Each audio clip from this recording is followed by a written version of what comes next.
Good morning. Okay. തുടങ്ങാം. അപ്പൊ നമുക്ക് ഇതിന്റെ ക്ലാസ് നമുക്ക് സ്റ്റാർട്ട് ചെയ്യാം കേട്ടോ. ഓക്കെ. അപ്പൊ നമ്മള് കഴിഞ്ഞ ക്ലാസ്സിൽ നമ്മളൊരു 10 ആക്ടുകൾ പഠിച്ചിരുന്നു അല്ലെ, 10 ആക്ടുകൾ പഠിച്ചിരുന്നു. വായിച്ചൊക്കെ നോക്കിയോ നിങ്ങൾക്ക്? ഓർക്കാൻ പറ്റുന്നുണ്ടോ വർഷങ്ങള്? ഇങ്ങനെയുണ്ട്? ഓക്കെ, ഓർക്കാൻ പറ്റുന്നില്ല. അപ്പൊ അത് പഠിക്കണം കേട്ടോ. വർഷങ്ങളൊക്കെ വളരെ ഇമ്പോർട്ടന്റ് ആണ് കേട്ടോ. അതിനെ എടുത്തങ്ങനെ ചോദിച്ചിട്ടുണ്ട്. പിന്നെ ഓരോ ആക്ടുകളുടെ പ്രത്യേകതകളൊക്കെ മനസ്സിലാക്കി വെക്കാം കേട്ടോ. അപ്പൊ നമുക്ക് ഇനി ബാക്കിയുള്ളത് നോക്കാം. നെക്സ്റ്റ് നമുക്ക് പഠിക്കാനായിട്ടുള്ളത് ടോപ്പിനെ പറ്റിയിട്ടാണ് കേട്ടോ. വലിയ കുഴപ്പമില്ല, കുറച്ച് കുഴപ്പമുണ്ട്, എന്നാലും പ്രശ്നമില്ല അല്ലേ. 2-3 പ്രാവശ്യം വായിക്കുക കേട്ടോ. അപ്പൊ കേട്ടു. ഓക്കെ. പിന്നെ ആ ഒരു കഥ പോലെ ഓർക്കാനായിട്ട് ഒന്ന് ശ്രമിച്ചു നോക്കുക. കറക്റ്റ് ചെയ്തേ അങ്ങനെ നോക്കാം കേട്ടോ. ഓക്കെ. അപ്പോ എന്തൊക്കെയായിരുന്നു? അടുത്തത് നമുക്ക് പഠിക്കാനുള്ളത് ലോ ഓഫ് ടോർട്ട് ആണ് കേട്ടോ. ടോർട്ട് നിയമത്തിനെ പറ്റിയിട്ടാണ് നമുക്ക് പഠിക്കാനായിട്ടുള്ളത്. ടോർട്ട് നിയമം. ഓക്കെ. ആദ്യം തന്നെ എന്താണ് ടോർട്ട് നിയമം എന്ന് പറഞ്ഞാൽ ഉദ്ദേശിക്കുന്നത്?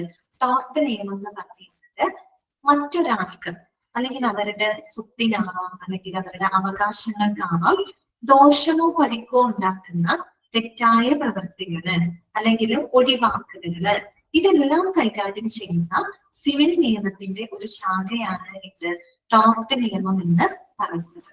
നമ്മൾ ശ്രദ്ധിച്ചു കേൾക്കാം. ടോർട്ട് നിയമം എന്ന് പറഞ്ഞാൽ എന്താണ്? മറ്റൊരാൾക്കോ അവരുടെ സ്വത്തിനോ അല്ലെങ്കിൽ അവരുടെ അവകാശത്തിനോ ദോഷമോ പരിക്കോ ഉണ്ടാകുന്ന തെറ്റായ പ്രവൃത്തികളുടെയും ഒഴിവാക്കലുകളും ഒക്കെ കൈകാര്യം ചെയ്യുന്ന സിവിൽ നിയമത്തിന്റെ ഒരു ശാഖ. അതാണ് ഇത് ടോർട്ട് നിയമം എന്ന് പറയുന്നത്. ലോ ഓഫ് ടോർട്ട്സ് എന്നാണ് പറയുന്നത്. എന്ന് വെച്ചാൽ ഒരാൾക്ക് മറ്റൊരാൾ മൂലം ഉണ്ടാകുന്ന എന്തെങ്കിലും പ്രശ്നങ്ങൾ നമ്മൾ പറഞ്ഞല്ലോ, മറ്റൊരാൾക്ക് എന്താണ് ദോഷമോ പരിക്കോ ഉണ്ടാക്കുന്ന തെറ്റായ പ്രവർത്തനം. ചിലപ്പോൾ നമ്മുടെ അശ്രദ്ധ കൊണ്ടായിരിക്കാം, അല്ലെങ്കിൽ നമ്മൾ മനഃപൂർവ്വം ചെയ്യുന്ന എന്തെങ്കിലും പ്രവൃത്തികള് മറ്റൊരാൾക്ക് ശാരീരികമായിട്ടോ മാനസികമായിട്ടോ എന്തെങ്കിലും ദോഷങ്ങൾ ഉണ്ടാക്കാം, അല്ലെങ്കിൽ അവർക്ക് എന്തെങ്കിലും ബുദ്ധിമുട്ടുകൾ ഉണ്ടാക്കാം അല്ലെ. അങ്ങനെയൊക്കെ വന്നു കഴിഞ്ഞാൽ അതുപോലെ ഒഴിവാക്കലുകൾ എന്ന് പറഞ്ഞാൽ എന്താണ്? നമ്മളൊരു വ്യക്തിക്ക് ചെയ്തു കൊടുക്കേണ്ട ഒരു കാര്യമാണ്. അത് മനഃപൂർവ്വം നമ്മൾ ചെയ്യാതിരിക്കുകയാണ്, മനഃപൂർവ്വം നമ്മളത് ഒഴിവാക്കാണ്. ആ ഒഴിവാക്കൽ മൂലം അയാൾക്ക് ഒരുപാട് ബുദ്ധിമുട്ടുകൾ അനുഭവപ്പെടുകയാണ്. അത് ചിലപ്പോൾ ശാരീരികമായിട്ടുള്ള ബുദ്ധിമുട്ടുകളാവാം, മാനസികമായിട്ടുള്ള ബുദ്ധിമുട്ടുകളൊക്കെ അനുഭവിക്കുകയാണെങ്കിൽ അതുമൂലം ഉണ്ടാവുന്ന നഷ്ടപരിഹാരങ്ങൾ നേടുന്നതിനായിട്ട് ഒരു വ്യക്തിയെ സഹായിക്കുന്ന ഒരു നിയമമാണ് ടോർട്ട് നിയമം. ഓക്കെ, ക്ലിയർ ആയോ? പറഞ്ഞ കാര്യം ക്ലിയർ ആയോ? ടോർട്ട് നിയമം എന്താണെന്ന് മനസ്സിലായോ? ഓക്കെ ആണോ? മറ്റൊരാൾക്കോ അവരുടെ സ്വത്തിനോ അവകാശങ്ങൾക്കോ ദോഷമോ പരിക്കോ ഉണ്ടാക്കുന്ന തെറ്റായ പ്രവർത്തനങ്ങള് അല്ലെങ്കിൽ ഒഴിവാക്കലുകള് അതെല്ലാം കൈകാര്യം ചെയ്യുന്ന സിവിൽ നിയമത്തിന്റെ ഒരു ശാഖയാണ്. അപ്പൊ അതുമൂലം ഒരാൾക്ക് നഷ്ടപരിഹാരം വന്നു കഴിഞ്ഞാൽ, നഷ്ടങ്ങൾ ഉണ്ടായിക്കഴിഞ്ഞാല് അതിന് നഷ്ടപരിഹാരം ലഭിക്കാനായിട്ട് ഈ ഒരു നിയമം അനുശാസിക്കുന്നുണ്ട്. ഓക്കെ, അപ്പൊ നമുക്ക് ജസ്റ്റ് കാണിക്കാം. Law of tort. Okay, the word tort is derived from the Latin word tortus. Underline ചെയ്യാത്ത important ആണ്. Which means എന്താണ് അതിന്റെ അർത്ഥം? Twisted or crooked. Twisted എന്ന് പറഞ്ഞാൽ എന്താണ്? വളച്ചൊടിച്ചത് അല്ലെ, വളച്ചൊടിച്ചത്. Crooked എന്ന് പറഞ്ഞാൽ എന്താണ്? വക്രമായത്. വക്രമായത് എന്ന് പറഞ്ഞാൽ എന്താണ്? വളഞ്ഞിരിക്കുന്നത് എന്നുള്ള അർത്ഥമാണ് അല്ലെ. ഓക്കെ, അപ്പൊ അത് ഇമ്പോർട്ടന്റ് ആയിട്ടുള്ള ഒരു പോയിന്റ് ആണ്. അണ്ടർലൈൻ ചെയ്ത് വെക്കുക കേട്ടോ. Tort, T-O-R-T അല്ലെ, tort. But the word tort that is derived from the Latin word, ഇതാണ് ലാറ്റിൻ വേർഡ് tortus. tortus എന്ന് പറയുന്ന ലാറ്റിൻ പദത്തിൽ നിന്നാണ് ടോർട്ട് എന്ന വാക്ക് ഒറിജിനേറ്റ് ചെയ്ത് വന്നത്. ഇനി ഈ ടോർട്ടസ് എന്ന് പറയുന്ന ലാറ്റിൻ വാക്കിന്റെ മീനിങ് എന്താണ്? ട്വിസ്റ്റഡ് ഓർ ക്രൂക്ഡ് എന്നാണ് കേട്ടോ. വളച്ചൊടിച്ചത് അല്ലെങ്കിൽ വക്രമായത് എന്നൊക്കെ അർത്ഥം വരുന്ന ടോർട്ടസ് എന്ന ലാറ്റിൻ വാക്കിൽ നിന്നുമാണ് ടോർട്ട് എന്ന വേർഡ് ഒറിജിനേറ്റ് ചെയ്ത് വന്നത് കേട്ടോ. ഇനി എന്താണ് ടോർട്ട് എന്നാണ് ഞാൻ പറഞ്ഞ കാര്യമാണ്. അത് ഡെഫിനേഷൻ അവിടെ കൊടുത്തിട്ടുണ്ട്, അതൊന്ന് അണ്ടർലൈൻ ചെയ്ത് വെച്ചോളൂ കേട്ടോ. ഇറ്റ് ഈസ് ഡിഫൈൻഡ് ആസ് എന്താണ്? Any wrong, injury or damage is done to the person for which a civil suit can be brought. അതാണ് ഞാൻ പറഞ്ഞത്. മറ്റൊരാൾക്ക് ദോഷമാവാം, പരിക്കുകളായിരിക്കാം അല്ലെ, ഉണ്ടാകുന്ന തെറ്റായ പ്രവർത്തനങ്ങള് ഒക്കെ കൈകാര്യം ചെയ്യുന്ന സിവിൽ നിയമത്തിന്റെ ഒരു ബ്രാഞ്ചാണ് ഇതാണ് അവിടെ എഴുതിയിരിക്കുന്നത് കേട്ടോ. Any wrong, injury or damage is done to the person for which a civil suit can be brought. Okay, clear ആണോ? ഇനി നമുക്ക് പഠിക്കാനുള്ളത് ടോർട്ട് നിയമത്തിന് അല്ലെങ്കിൽ ടോർട്ടുകൾക്ക് എക്സാമ്പിൾ ആണ് അല്ലെ. എന്തൊക്കെയാണ് എക്സാമ്പിളുകൾ നോക്കാം. ഒന്നാമത് അറിഞ്ഞിരുന്നാൽ മതി ഈ പറയുന്നതൊക്കെ ടോർട്ടുകൾക്ക്. ഇപ്പൊ നമ്മള് മെഡിക്കോ ലീഗൽ കേസുകൾക്ക് കുറെ എക്സാമ്പിളുകൾ പഠിച്ചു വെച്ചില്ലേ, എന്നതുപോലെ ടോർട്ടുകൾക്ക് കുറച്ച് എക്സാമ്പിളുകളാണ് അവിടെ കൊടുത്തിരിക്കുന്നത് കേട്ടോ. എന്തൊക്കെയാണ്? ഒന്നാമത് act of wrongful commission, that means unnecessary operations.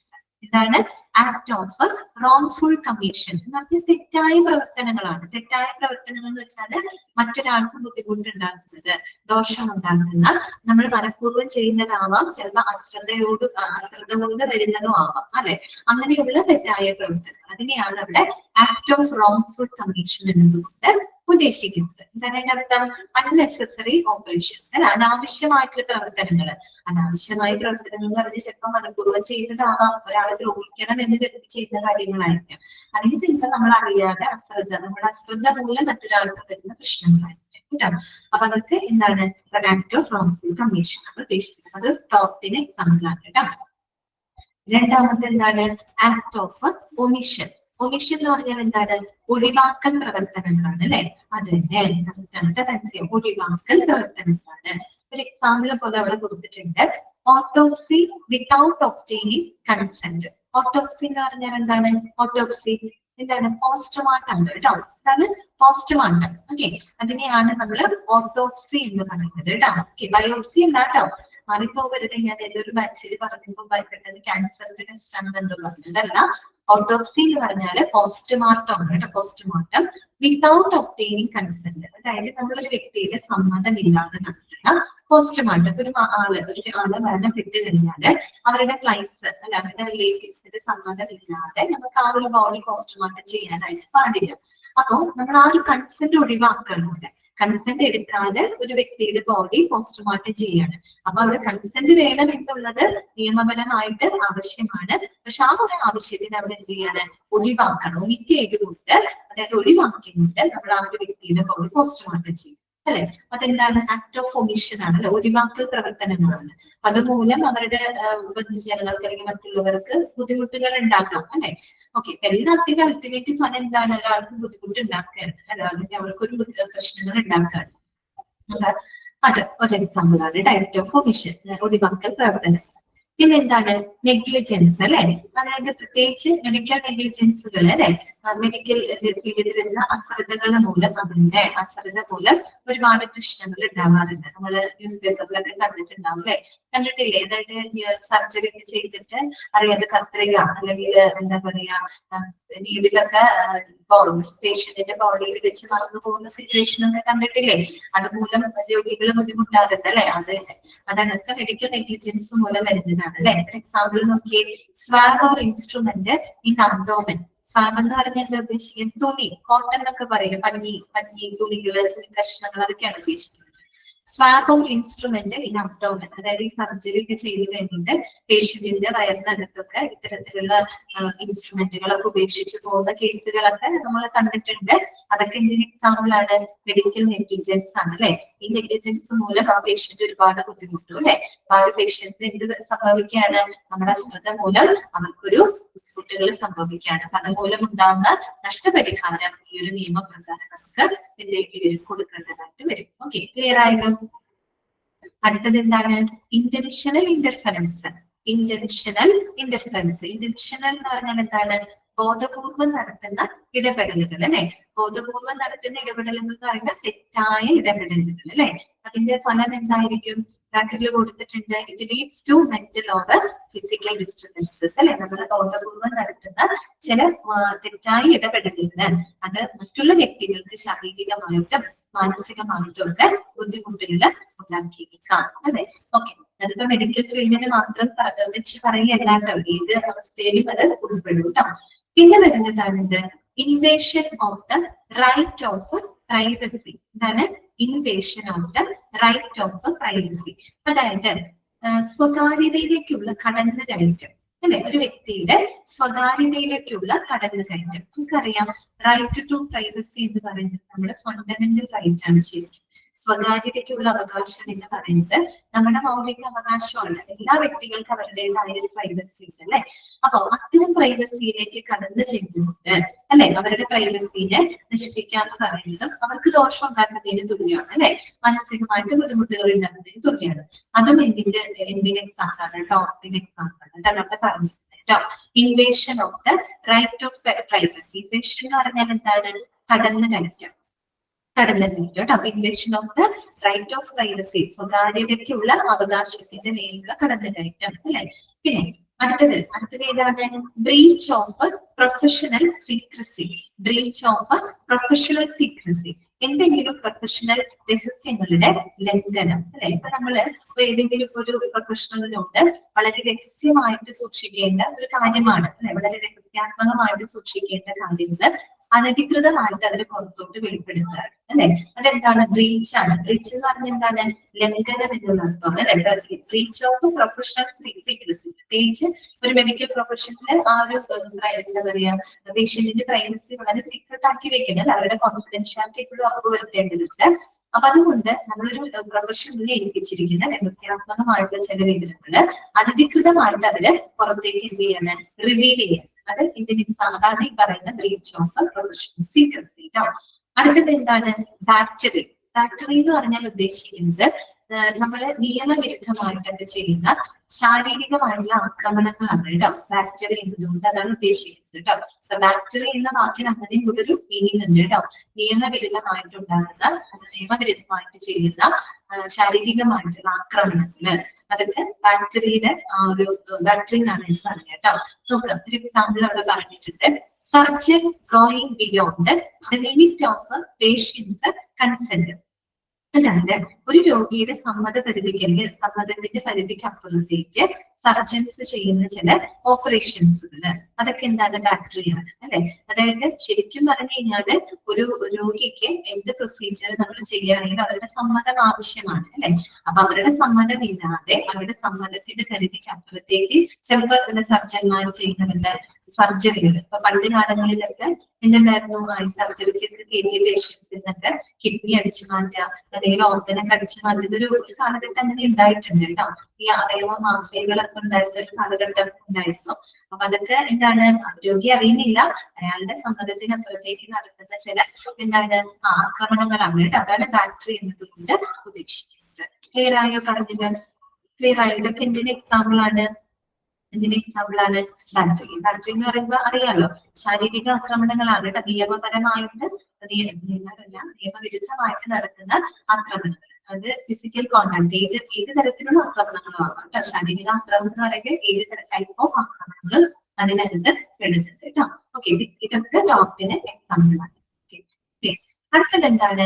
Miscellaneous taught ആണ്. ഇതിൽ പറയാത്ത ഇനി മറ്റു പല ടോട്ടുകളാണ് താഴെ കൊടുത്തിരിക്കുന്നത്. ചിലപ്പോൾ അറിഞ്ഞു വെച്ചാൽ മതി.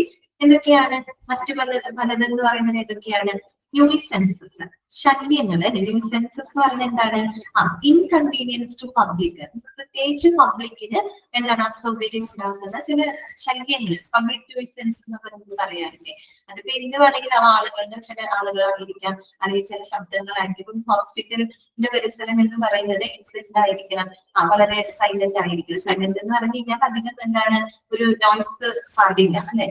അപ്പൊ അതുകൊണ്ട് തന്നെ ഇപ്പൊ അവിടെയൊക്കെ നടത്തുന്ന എന്തെങ്കിലും ശബ്ദങ്ങൾ, കൺസ്ട്രക്ഷന്റെ ഭാഗമായിട്ട് വരുന്ന അമിത ശബ്ദങ്ങളൊക്കെ പബ്ലിക് ന്യൂയിസൻസിന് എക്സാമ്പിൾ ആണ് അല്ലെ. അതായത് ആളുകൾക്ക് എന്താണ് ബുദ്ധിമുട്ടുണ്ടാകുന്ന, ശല്യങ്ങൾ ഉണ്ടാകുന്ന തരത്തിലുള്ള കാര്യങ്ങളാണ് ന്യൂയിസൻസസ്. പിന്നെ പറയുന്നത് എന്താണ്? മിസ്റെപ്രസെന്റേഷൻ ആണ്. ബ്രാക്കറ്റിൽ കൊടുത്തിട്ടുണ്ട് ഡെസീറ്റ്. ഡെസീറ്റ് എന്ന വാക്കിന്റെ അർത്ഥം എന്താണ്? വഞ്ചന എന്നുള്ള അർത്ഥമാണ്. എഴുതി വെച്ചോണ്ടോ, വഞ്ചന, ചീറ്റിംഗ് എന്നുള്ള അർത്ഥമാണ് കേട്ടോ ഡെസീറ്റ്. അതായത് അതെന്നെയാണ് മിസ്റെപ്രസെന്റേഷൻ. നമ്മൾ തെറ്റായിട്ട് അവതരിപ്പിക്കാം, ഇല്ലാത്ത കാര്യം ഉണ്ടെന്ന് നമ്മൾ പറഞ്ഞ് വിശ്വസിപ്പിക്കാം അല്ലെ. അങ്ങനെ നമ്മൾ ചെയ്യുന്നതാണ്, അവർ ചീറ്റ് ചെയ്യാണ്, ഡെസീറ്റ് ആണ്, അതൊരു വഞ്ചനയാണ്. ഇല്ലാത്ത കാര്യങ്ങൾ ഉണ്ടെന്ന് പറഞ്ഞ് അവരെ വിശ്വസിപ്പിച്ച് അവരിൽ നിന്ന് പല കാര്യങ്ങളും നമ്മൾ എന്താണ് ഉപയോഗപ്പെടുത്താന്ന് പറയുന്നത് ഒരു ഡെസീറ്റ് ആണ്, വഞ്ചനയാണ് അല്ലെ, മിസ്റെപ്രസെന്റേഷൻ. ഓക്കെ, പിന്നെ വരുന്നത് എന്താണ്? ഇതൊക്കെ ടോട്ടുകളാണ് കേട്ടോ. ഇതൊക്കെ ടോട്ട് നിയമത്തിന് പരിധിക്ക് വരുന്ന പ്രശ്നങ്ങളാണ് കേട്ടോ, കാര്യങ്ങളാണ്. അതുപോലെ തന്നെയാണ് ഡീഫമേഷൻ. ഡീഫമേഷൻ ഡീഫമേഷൻ എന്ന് പറഞ്ഞാൽ എന്താണ്? അപകീർത്തിപ്പെടുത്തുക എന്നുള്ള അർത്ഥമാണ് കേട്ടോ. അപവാദം പറഞ്ഞു വരുത്തുക, അപകീർത്തിപ്പെടുത്തുക, അതൊക്കെ എന്താണ്? ഡീഫമേഷൻ എന്നാണ് അതിനെ പറയുന്നത്. ബ്രാക്കറ്റിൽ കൊടുത്തിട്ടുണ്ട് സ്ലാൻഡറും ലിബലും, രണ്ടും ഡീഫമേഷൻ ആണ് കേട്ടോ. സ്ലാൻഡറും ലിബലും. സ്ലാൻഡർ എന്ന് പറയുന്നത് ശരിക്കും ഉദ്ദേശിക്കുന്നത് എന്താണ്? ഓറൽ ആയിട്ടുള്ള ഡിഫമേഷൻ ആണ്. ഓറൽ ഡിഫമേഷൻ അതായത് നമ്മൾ പറഞ്ഞുകൊണ്ട് വരുത്തുന്ന അപവാദം, അല്ലെ? പറഞ്ഞു വരുത്തുന്ന അപവാദം, അങ്ങനെയുള്ളതിനെയാണ് നമ്മൾ സ്ലാൻഡർ എന്ന് പറയുന്നത്. ഓക്കെ, നമ്മളിപ്പോ ഇല്ലാത്ത കാര്യങ്ങൾ ഒരാളെ പറ്റിയിട്ട് വേണ്ടാത്ത കാര്യങ്ങൾ പറഞ്ഞു ധരിപ്പിക്കുക, അല്ലെ? ഒരാളോട് പറയാ, അയാൾ മറ്റൊരാളോട് പറയാ, അങ്ങനെ പറഞ്ഞു വരുത്തുന്ന അപവാദങ്ങളെയാണ് നമ്മൾ സ്ലാൻഡർ എന്ന് പറയുക കേട്ടോ. ഓക്കെ, ഡീഫമേഷൻ അതായത് അപകീർത്തിപ്പെടുത്തുക, അതിന്റെ രണ്ട് ടൈപ്പ് ഉണ്ട്. സ്ലാൻഡർ ടൈപ്പ് അല്ല, സ്ലാൻഡറും ലിബലും. സ്ലാൻഡർ ഓറൽ ഡീഫമേഷൻ ആണ്, പറഞ്ഞു വരുത്തുന്ന അപവാദം. ലിബൽ എന്ന് പറഞ്ഞാല് റിട്ടേൺ ഡീഫമേഷൻ ആണ്, നമ്മൾ എഴുതി ഉണ്ടാക്കുന്ന ചില അപവാദങ്ങൾ. ഇപ്പൊ നമ്മൾ ഈ സോഷ്യൽ മീഡിയയിലൊക്കെ ചില ആളുകളെ പറ്റിയിട്ട് നമ്മൾ മോശമായിട്ടൊക്കെ എഴുതി പോസ്റ്റ് ഒക്കെ ഇടാറില്ലേ, അതൊക്കെ എന്താണ്? ലിബലാണ്. എഴുതി കൊണ്ട് നമ്മൾ ഒരാളെ അപകീർത്തിപ്പെടുത്താണ് കേട്ടോ. അതിനെയാണ് ലിബൽ എന്ന് പറയുന്നത്. ഓക്കെ, രണ്ടും എന്ത് തന്നെയാണ്? ഡിഫമേഷൻ ആണ്. സ്ലാൻഡർ എന്ന് പറയുമ്പോൾ ഓറൽ ഡിഫമേഷൻ ആണ്, നമ്മൾ പറഞ്ഞു വരുത്തുന്ന അപവാദങ്ങളാണെങ്കിൽ ലിബൽ എന്ന് പറയുന്നത് റിട്ടേൺ ഡിഫമേഷൻ ആണ്, നമ്മൾ എഴുതി എന്താണ് സ്പ്രെഡ് ചെയ്യുന്ന അങ്ങനെയുള്ള ഡിഫമേഷൻ ആണ് കേട്ടോ. ഓക്കെ, അടുത്തത് എന്താണ്? മലീഷ്യസ് പെർസിക്യൂഷൻ, ക്രൂരമായിട്ടുള്ള പീഡനങ്ങൾ കേട്ടോ. മലീഷ്യസ് പെർസിക്യൂഷൻ എന്ന് പറഞ്ഞാൽ എന്താണ്? ക്രൂരമായിട്ടുള്ള പീഡനങ്ങൾ. ക്രൂരമായിട്ടുള്ള പീഡനം എന്ന് പറഞ്ഞു കഴിഞ്ഞാൽ നമ്മളിങ്ങനെ ആവർത്തിച്ച് ഒരാളെ കണ്ടിന്യൂസ് ആയിട്ട് ഉപദ്രവിക്കുക, അതായത് ത്രെറ്റൻ ചെയ്യാം. ഇപ്പൊ നമ്മൾ ഇമെയിൽ വഴി അല്ലെങ്കിൽ മറ്റേ ഫോൺ കോൾ വഴി മെസ്സേജിങ് വഴി നമ്മൾ ഓരോരുത്തർ ഇങ്ങനെ കണ്ടിന്യൂസ് ആയിട്ട് ഉപദ്രവിക്കില്ല, അതൊക്കെ ഇതിനകത്ത് വരും കേട്ടോ. മലീഷ്യസ് പെർസിക്യൂഷൻ ആണ്. ഓക്കെ, ഇതൊക്കെ ഇതിന്റെ എക്സാമ്പിൾ തന്നെയാണ്, ടോർട്ടിന് എക്സാമ്പിൾ ആണ്. ക്ലിയർ ആയോ പറഞ്ഞ കാര്യങ്ങള്? ടോർട്ട് നിയമം നമുക്ക് ക്ലിയർ ആയോ? നമുക്ക് എന്താ പഠിക്കാനുള്ളത്? എന്താണ് ടോർട്ട് നിയമം? അറിയാലോ, മറ്റൊരാൾക്കോ അവരുടെ സ്വത്തിനോ അവകാശങ്ങൾക്കോ ദോഷമോ പരിക്കോ ഉണ്ടാക്കുന്ന തെറ്റായ പ്രവർത്തനങ്ങളും ഒഴിവാക്കൽ പ്രവർത്തനങ്ങളൊക്കെ കൈകാര്യം ചെയ്യുന്ന ഒരു സിവിൽ സ്യൂട്ട് ആണ്, അല്ലെ? സിവിൽ നിയമത്തിന്റെ ഒരു ബ്രാഞ്ചാണ് ടോർട്ട് എന്ന് പറയുന്നത്. ഇനി ടോർട്ട് എന്ന വാക്ക് എവിടെ നിന്നാണ് ഒറിജിനേറ്റ് ചെയ്ത് വന്നത്? അത് ലാറ്റിൻ പദമായിട്ടുള്ള ടോർട്ടസ് എന്ന വാക്കിൽ നിന്നാണ്. എന്താണ് അതിന്റെ മീനിങ്? ക്രൂപ്റ്റോറൽ. ക്രൂപ്റ്റോറൽ എന്തായിരുന്നു? പറഞ്ഞല്ലോ, ട്വിസ്റ്റഡ്, അല്ലെ? ട്വിസ്റ്റഡ് ഓർ ക്രൂപ്ഡ്, അതായത് വളച്ചൊടിച്ചത്, വക്രമായത് എന്നൊക്കെയുള്ള അർത്ഥം. പിന്നെ നമ്മൾ പഠിച്ചത് ടോർട്ടുകൾക്ക് എക്സാമ്പിൾ ആണ്, അല്ലെ? ഓക്കെ, ക്ലിയർ ആയി വെച്ചിരിക്കും. ഇനി നമുക്ക് നെക്സ്റ്റ് പഠിക്കാനുള്ളത് ഏതാണ്? കൺസ്യൂമർ പ്രൊട്ടക്ഷൻ ആക്ട് ആണ്. എന്താണ്? കൺസ്യൂമർ പ്രൊട്ടക്ഷൻ ആക്ട് അഥവാ ഉപഭോക്തൃ സംരക്ഷണ നിയമം. കുറച്ച് കാര്യങ്ങൾ മാത്രം പഠിക്കാനുള്ളൂ, വളരെ കുറച്ച് പോയിന്റുകൾ മാത്രമേ ഉള്ളൂ. കൺസ്യൂമർ പ്രൊട്ടക്ഷൻ ആക്ട് നമുക്ക് എല്ലാവർക്കും ഫെമിലിയർ ആയിട്ടുള്ള ഒരു ആക്ട് ആണ്, അല്ലെ? അതായത് ഉപഭോക്തൃ സംരക്ഷണ നിയമം. ആ പേര് സൂചിപ്പിക്കുന്നത് പോലെ നമ്മളിപ്പോ ഒരു പ്രോഡക്റ്റ് വാങ്ങുന്നതോ അല്ലെങ്കിൽ ഒരു സേവനങ്ങൾ പറ്റുന്ന ഒരു കസ്റ്റമറുമായിട്ട് ഒരു ഉപഭോക്താവിന്റെ അവകാശ സംരക്ഷണത്തിന് വേണ്ടിയിട്ട് കൊണ്ടുവന്നിട്ടുള്ള ഒരു ആക്ട് ആണ്, അല്ലെ? കൺസ്യൂമർ പ്രൊട്ടക്ഷൻ ആക്ട് എന്ന് പറയുന്നത്. ഇങ്ങനത്തെ ആക്ട് നിലവിലുള്ളത് കൊണ്ട് തന്നെ നമ്മുടെ കൺസ്യൂമേഴ്സിന്റെ അവകാശങ്ങൾ അവിടെ ഒരുപാട് പ്രൊട്ടക്ട് ചെയ്യപ്പെടുന്നുണ്ട്, അല്ലെ? ഓക്കെ, ഏറ്റവും യൂസ്ഫുൾ ആയിട്ടുള്ള ഒരു ആക്ട് ആണ് കേട്ടോ കൺസ്യൂമർ പ്രൊട്ടക്ഷൻ ആക്ട് എന്ന് പറയുന്നത്. എന്തൊക്കെ കാര്യങ്ങളാണ് നോക്കാം. ഫസ്റ്റ് പോയിന്റ് ഇതാണ്. This act came into force WEF 1 September 1987. WEF എന്ന് വെച്ചാൽ വിത്ത് ഇഫക്റ്റീവ് ഫ്രം എന്നാണ് കേട്ടോ. വിത്ത് ഇഫക്റ്റീവ് ഫ്രം എന്നുള്ളതിന് ചുരുക്കി എഴുതിയിരിക്കുന്നതാണ്. അതായത് അത് പ്രാബല്യത്തിൽ വന്നത് കേട്ടോ. ഈ ഒരു നിയമം നിലവിൽ വന്നത്, ഇഫക്റ്റീവ് ആയത്, പ്രാബല്യത്തിൽ വന്നത് എന്നാണ്? അണ്ടർലൈൻ ചെയ്ത് വെക്കാം. 1 September 1987. ആദ്യത്തെ പോയിന്റ് അതാണ് കേട്ടോ. 1987 സെപ്റ്റംബർ 1 എന്നാണ് കൺസ്യൂമർ പ്രൊട്ടക്ഷൻ ആക്ട്. ഏതാണ് വർഷം? 1987 സെപ്റ്റംബർ 1. ആ ഒരു അന്നാണ് ഈ പറയുന്ന കൺസ്യൂമർ പ്രൊട്ടക്ഷൻ ആക്ട് നിലവിൽ വന്നത് കേട്ടോ. ഓക്കെ, അണ്ടർലൈൻ ചെയ്ത് വെക്കാം. അടുത്തത് അഡ്വാൻറ്റേജ്. എന്താണ് ഈ ഒരു ആക്ടിന്റെ അഡ്വാൻറ്റേജ്? ഈ ആക്ട് മൂലമുള്ള ഒരു ബെനിഫിറ്റ് എന്താണെന്ന് വെച്ചാൽ minimum cost is involved and matter is decided within 3 to 4 months. അതാണ് minimum cost is involved and matter is decided within 3 to 4 months. അതായത് നമുക്ക് കുറഞ്ഞ ചെലവില് നമുക്കൊരു 3-4 മാസത്തിനുള്ളിൽ പരിഹാരം കണ്ടെത്താനായിട്ട് ആ മാറ്റർ നമുക്ക് എന്ത് ചെയ്യാൻ പറ്റും, പരിഹരിക്കാനായിട്ട് പറ്റും. എന്ന് പറഞ്ഞാൽ ഈ ഒരു ഉപഭോക്താവിന് എന്തെങ്കിലും നഷ്ടങ്ങൾ സംഭവിച്ചു കഴിഞ്ഞാൽ നമ്മൾ ഈ ഒരു ഉപഭോക്തൃ സംരക്ഷണ നിയമപ്രകാരം കേസ് ഫയൽ ചെയ്ത് കഴിഞ്ഞാൽ നമുക്ക് വളരെ കുറഞ്ഞ ചെലവ് കൊണ്ട് തന്നെ വിത്തിൻ 3 to 4 months 3-4 മാസത്തിനുള്ളിൽ നമുക്ക് ആ ഒരു പ്രശ്നത്തിന് പരിഹാരം കണ്ടെത്താനായിട്ട് സാധിക്കും. ഓക്കെ, അതാണ് അതിന്റെ ആ ഒരു ആക്ട് മൂലം വന്നൊരു അഡ്വാൻറ്റേജ് ആണ്.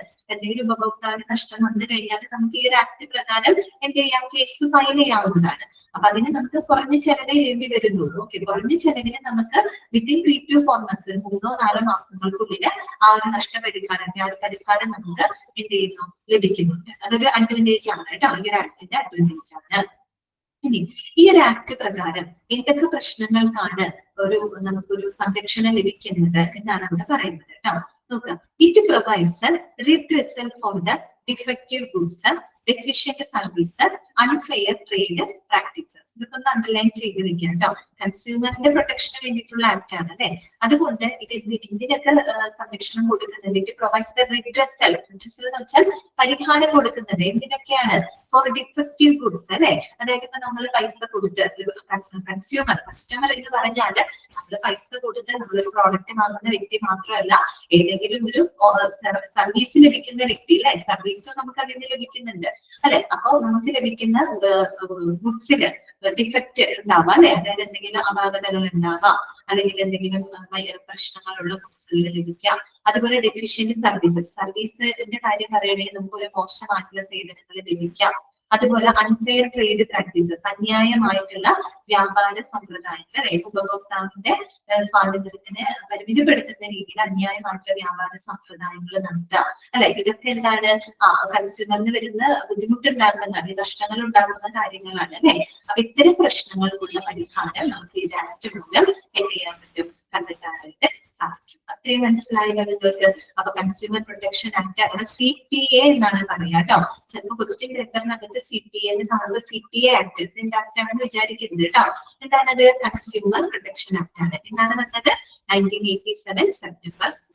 ഓക്കെ, എന്താണ് അതിന്റെ അഡ്വാൻറ്റേജ്, നമുക്ക് കുറഞ്ഞ ചെലവ് കൊണ്ട് 3-4 മാസത്തിനുള്ളിൽ പ്രശ്നങ്ങൾ പരിഹരിക്കാനായിട്ട് സാധിക്കും. പിന്നെ എന്തൊക്കെ പ്രശ്നങ്ങൾക്കാണ് നമുക്ക് ഈ ഒരു ആക്ട് സംരക്ഷണം നൽകുന്നത്, ഇപ്പൊ ഡിഫക്റ്റീവ് ഗുഡ്സ് അല്ലെ, നമ്മൾ പൈസ കൊടുത്ത് വാങ്ങുന്ന ഗുഡ്സിന് എന്തെങ്കിലും അപാകതകൾ ഉണ്ടെങ്കിൽ, അല്ലെങ്കിൽ നമുക്ക് എന്തെങ്കിലും മോശമായിട്ടുള്ള സേവനങ്ങൾ ലഭിക്കുകയാണെങ്കിൽ, അല്ലെങ്കിൽ അന്യായമായിട്ടുള്ള വ്യാപാര സമ്പ്രദായങ്ങൾ, ഇവയിൽ നിന്നൊക്കെ കൺസ്യൂമറിനെ പ്രൊട്ടക്ട് ചെയ്യുന്നതിന് കാരണമായിട്ടുള്ള ആക്ട് ആണ്. ഓക്കെ, അടുത്തത് ആരാണ് consumer, who is A consumer. ആരാണ് കൺസ്യൂമർ, അണ്ടർലൈൻ ചെയ്ത് വെക്കാം.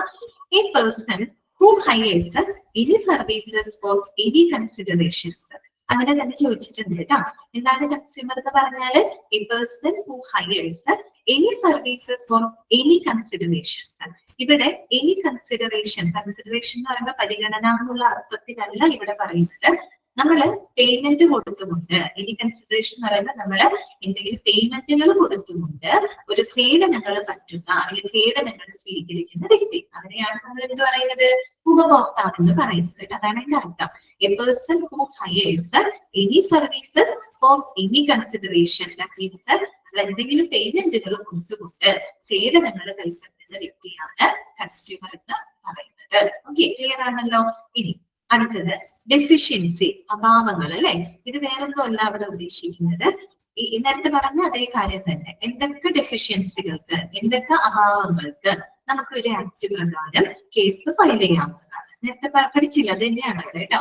നോക്കാം, എ ഫോൾട്ട് അല്ലെങ്കിൽ imperfection, shortcoming or inadequacy in the quality, nature and manner of performance of the contract or otherwise in relation to the service. നേരത്തെ പറഞ്ഞ same കാര്യമാണ്. ഇപ്പൊ നമ്മൾ പൈസ കൊടുത്ത് മേടിക്കുന്ന എന്തെങ്കിലും വസ്തുക്കൾ, എന്തെങ്കിലും ഗുഡ്സ് ആവാം, അതിലെന്തെങ്കിലും ഫോൾട്ട് വരെയാണ് അല്ലെ, അല്ലെങ്കിൽ അതിൽ എന്തെങ്കിലും ഇംപെർഫെക്ഷൻസ്, അപാകതകൾ വരെയാണ്, ഷോർട്ട് കമ്മിങ്സ്, പോരായ്മകൾ അല്ലെ, അതുപോലെ എന്താണ് inadequacy in the quality, nature and manner of performance of A contract.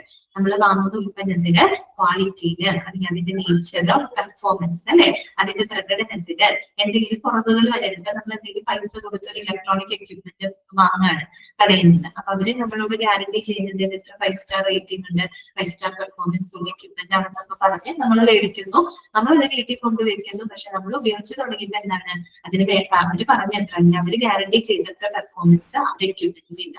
അപ്പൊ നമ്മൾക്ക് അവിടെ നഷ്ടം വന്നല്ലോ, നമ്മൾ ചതിക്കലിന്റെ തുണിയാണ് അല്ലെ. ആ രീതിയിൽ നമ്മൾ വാങ്ങുന്ന എന്താ പറയുക വസ്തുക്കളുടെ ക്വാളിറ്റി, നേച്ചർ, അതിന്റെ പ്രകടനത്തിലൊക്കെ ഉണ്ടാകുന്ന എന്തെങ്കിലും പോരായ്മകള്, ഇനാഡിക്വസി വെച്ച പോരായ്മകള് കേട്ടോ, പോരായ്മകള്. പിന്നെ എന്താണ് otherwise in relation to the service, അല്ലെങ്കിൽ നമ്മൾ പ്രോഡക്റ്റ് മാത്രമല്ല നമുക്ക് ലഭിക്കുന്ന സേവനങ്ങളും ആവാം അല്ലെ. ഇപ്പൊ നമ്മളൊരു ആശുപത്രിയിൽ നിന്ന് ഒരു പേഷ്യന്റ് എന്നുള്ള രീതിയിൽ നമ്മൾ സേവനങ്ങൾ കൈപ്പറ്റുന്ന ആളുകളാണ്. ആ സേവനങ്ങളിൽ എന്തെങ്കിലും പോരായ്മകളും പ്രശ്നങ്ങളും ഉണ്ടെങ്കിലും നമുക്ക് കൺസ്യൂമർ പ്രൊട്ടക്ഷൻ ആക്ട് പ്രകാരം കേസ് ഫയൽ ചെയ്യാവുന്നതാണ്. ക്ലിയർ ആയോ പറഞ്ഞത്? മനസ്സിലായോ? ഇത്രയും ഭാഗങ്ങൾ ഓക്കെയാണ്. ഓക്കെ, അടുത്തതാണ് സർവീസ്. ഇനി സർവീസിനെ പറ്റിയിട്ട് പറയുന്ന കാര്യം എന്താണെന്ന് നോക്കാം. അതായത് service of any description excluding free service, അതൊന്ന് അണ്ടർലൈൻ ചെയ്തിരിക്കുക കേട്ടോ. എക്സ്ക്ലൂഡിംഗ് ഫ്രീ സർവീസ് നമ്മളിപ്പോ കൺസ്യൂമർ പ്രൊട്ടക്ഷൻ ആക്ട് പറഞ്ഞു, പക്ഷെ സൗജന്യ സേവനങ്ങൾ ഒഴികെ ബാക്കി എല്ലാ സേവനങ്ങൾക്കും നമുക്ക് ഒരു ആക്ട് പ്രകാരം എന്ത് ചെയ്യാൻ പറ്റും? നഷ്ടപരിഹാരത്തിന് വേണ്ടിയിട്ട് ക്ലെയിം ചെയ്യാവുന്നതാണ്. സൗജന്യ സേവനങ്ങൾക്ക് കിട്ടിയിട്ടുണ്ട്, നമുക്ക് സൗജന്യമായിട്ട് ആരെങ്കിലും എന്തെങ്കിലും സേവനങ്ങൾ തന്നു അല്ലെങ്കിൽ എന്തെങ്കിലും ഒരു പ്രോഡക്റ്റ് തന്നു, വളരെ എന്തെങ്കിലും പ്രശ്നങ്ങൾ ഉണ്ടെന്ന് പറഞ്ഞ് നമുക്ക് കൺസ്യൂമർ പ്രൊട്ടക്ഷൻ ആക്ട് പ്രകാരം കൊടുക്കാൻ പറ്റില്ല, കേസ് ഫയൽ ചെയ്യാൻ പറ്റില്ല. കാര്യം സൗജന്യമായിട്ട് നമുക്ക് കിട്ടുന്നതാണ് അല്ലെ. സോ അത് ബോണസ് ആയിട്ട് മാത്രം കണ്ടാൽ മതി. ഈ സമയം അതുകൊണ്ടാണ് അതിനെ എക്സ്ക്ലൂഡ് ചെയ്തിരിക്കുന്നത്, എക്സ്ക്ലൂഡിംഗ് ഫ്രീ സർവീസ്. സൗജന്യ സേവനങ്ങൾ ഒഴികെ ബാക്കി നമ്മൾ പേയ്മെന്റ് കൊടുത്ത് നമ്മൾ എടുക്കുന്ന ഏത് സേവനങ്ങൾക്കും എന്തെങ്കിലും പ്രശ്നങ്ങൾ ഉണ്ടെങ്കിൽ നമുക്ക് ഈ ഒരു ആക്ട് പ്രകാരം കേസ് ഫയൽ ചെയ്യാവുന്നതാണ്. ഓക്കെ, പറഞ്ഞത്. ഇനി നോക്കാം ടൈം ലിമിറ്റേഷൻ. ടൈം ലിമിറ്റേഷനെ പറ്റിയിട്ട് അവിടെ അതൊക്കെ ഈ 4 പോയിന്റുകളും ഇമ്പോർട്ടന്റ് ആണ്, അണ്ടർലൈൻ ചെയ്ത് വെക്കുക കേട്ടോ. നോക്കുക, ആദ്യത്തെ പോയിന്റ് ഇതാണ്, A claim four compensation under the CPA must be filed within 3 years. Underline ചെയ്യാം ട്ടോ. A claim for compensation under the CPA. CPA എന്താന്ന് പറഞ്ഞു? Consumer Protection Act. That must be filed within 3 years. Within 3 years എന്നുള്ളത് underline ചെയ്യാം ട്ടോ. അതായത് നമ്മുടെ consumer protection act പ്രകാരം, ഉപഭോക്തൃ സംരക്ഷണ നിയമപ്രകാരം നമ്മുടെ നഷ്ടപരിഹാരത്തിനായിട്ടുള്ള കേസുകൾ എത്ര വർഷത്തിനുള്ളിൽ ഫയൽ ചെയ്തിരിക്കണം? 3 വർഷത്തിനുള്ളിൽ ഫയൽ ചെയ്തിരിക്കണം. എങ്കിൽ മാത്രമേ നമുക്ക് ആ നഷ്ടപരിഹാരം ലഭിക്കാനുള്ള ചാൻസ് ഉള്ളൂ. മനസ്സിലായല്ലോ? നമുക്കൊരു പ്രോഡക്റ്റ് എടുത്തു അല്ലെങ്കിൽ നമുക്ക് ഒരു സർവീസ് ലഭിച്ചു, അതിൽ നമുക്ക് എന്തെങ്കിലും പ്രശ്നങ്ങൾ ഉണ്ടായി, അപ്പൊ അത് മൂലം നമുക്ക് എന്ത് കിട്ടണം? കസ്റ്റമർ എന്നുള്ള രീതിയിൽ നമുക്ക് നഷ്ടപരിഹാരം ലഭിക്കണം. നമ്മൾ ആ കേസ് കഴിവതും ഉടനടി തന്നെ നമ്മൾ കേസ് ഫയൽ ചെയ്യണം. അല്ലെങ്കിൽ 3 വർഷത്തിനുള്ളിലെങ്കിലും നമ്മളത് ഫയൽ ചെയ്യണം. അല്ലാണ്ട് 3 വർഷം കഴിഞ്ഞ് എനിക്ക് അങ്ങനെ ഒരു നഷ്ടം പറ്റി, അതിന് വേണ്ടി ഇപ്പൊ നീ നഷ്ടപരിഹാരം ലഭിക്കണം എന്ന് പറഞ്ഞൊരു 3 വർഷങ്ങൾക്ക് ഇപ്പുറം നമ്മള് പിന്നീട് പോയി കേസ് ഫയൽ ചെയ്താൽ നമുക്ക് നിയമ സാധ്യതയില്ല. ഓക്കെ, അതുകൊണ്ടാണ് അവർ പറയുന്നത് ഉപഭോക്തൃ സംരക്ഷണ നിയമപ്രകാരം നഷ്ടപരിഹാരത്തിനായിട്ടുള്ള കേസുകൾ എത്ര വർഷത്തിനുള്ളിൽ ഫയൽ ചെയ്തിരിക്കണം? 3 വർഷത്തിനുള്ളിൽ ഫയൽ ചെയ്തിരിക്കണം. ഓക്കെ, രണ്ടാമത്തെ പോയിന്റ് നോക്കുക, national forum deals with cases greater than 30 lakhs. National forum എന്നുള്ളതും ഗ്രേറ്റർ ദാൻ 30 lakhs എന്നുള്ളതൊക്കെ അണ്ടർലൈൻ ചെയ്ത് വെക്കാം. എന്താണ് ഉദ്ദേശിക്കുന്നത്? അതായത് നമ്മുടെ ഈ ഉപഭോക്തൃ സംരക്ഷണ നിയമപ്രകാരം നഷ്ടപരിഹാരത്തിന് വേണ്ടിയിട്ട് നമ്മുടെ കേന്ദ്ര ഉപഭോക്തൃ സംരക്ഷണ കോടതികളും സംസ്ഥാന ഉപഭോക്തൃ സംരക്ഷണ കോടതികളും അതുപോലെ ജില്ലാ ഉപഭോക്തൃ സംരക്ഷണ കോടതികളൊക്കെ നിലവിലുണ്ട്. ഓക്കെ, ഇങ്ങനെയുള്ള കേസുകൾ വരുന്നതൊക്കെ ഹാൻഡിൽ ചെയ്യുന്നതിന് വേണ്ടിയിട്ട് സെൻട്രൽ രീതിയിലും സ്റ്റേറ്റിലും അതുപോലെ ഡിസ്ട്രിക്റ്റിലും ഇന്നുണ്ട് ഈ പറയുന്ന കോർട്ടുകളുണ്ട്. ഓക്കെ, കൺസ്യൂമർ പ്രൊട്ടക്ഷൻ കോർട്ടുകളുണ്ട്. അതുകൂടാതെ നമ്മുടെ എന്താ പറയുക ത്രിതല ഉപദേശക സമിതികളുണ്ട്, ഉപഭോക്തൃ ഉപദേശക സമിതികളും നിലവിലുണ്ട്. അപ്പൊ ഓരോ എന്താ പറയാ നഷ്ടപരിഹാരത്തിന്റെ നിലവാരം അനുസരിച്ചുകൊണ്ടാണ് ഏത് കോടതിയിലാണ് കേസ് ഫയൽ ചെയ്യേണ്ടത് തീരുമാനിക്കുന്നത്. അപ്പൊ ഇവിടെ പറയുന്നത് national forum deals with cases greater than 30 lakhs കേട്ടോ, അണ്ടർലൈൻ ചെയ്ത് വെക്കാം.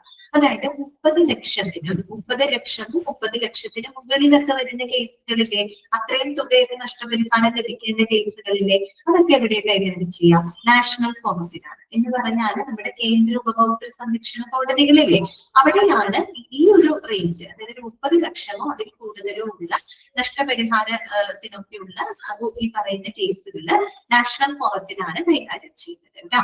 അടുത്തത് നോക്കിയേ, state forum greater than 5 lakhs. അതേസമയം 5 ലക്ഷമോ 5 ലക്ഷത്തിന് മുകളിലുള്ള കേസുകളൊക്കെ വരില്ലേ, അങ്ങനെയുള്ളത് എവിടെയാണ്? നമ്മുടെ സ്റ്റേറ്റ് ഫോറത്തിൽ, അതായത് സംസ്ഥാന ഉപഭോക്തൃ സംരക്ഷണ കോടതികളിലെ അവിടെയായിരിക്കും കൈകാര്യം ചെയ്യുക.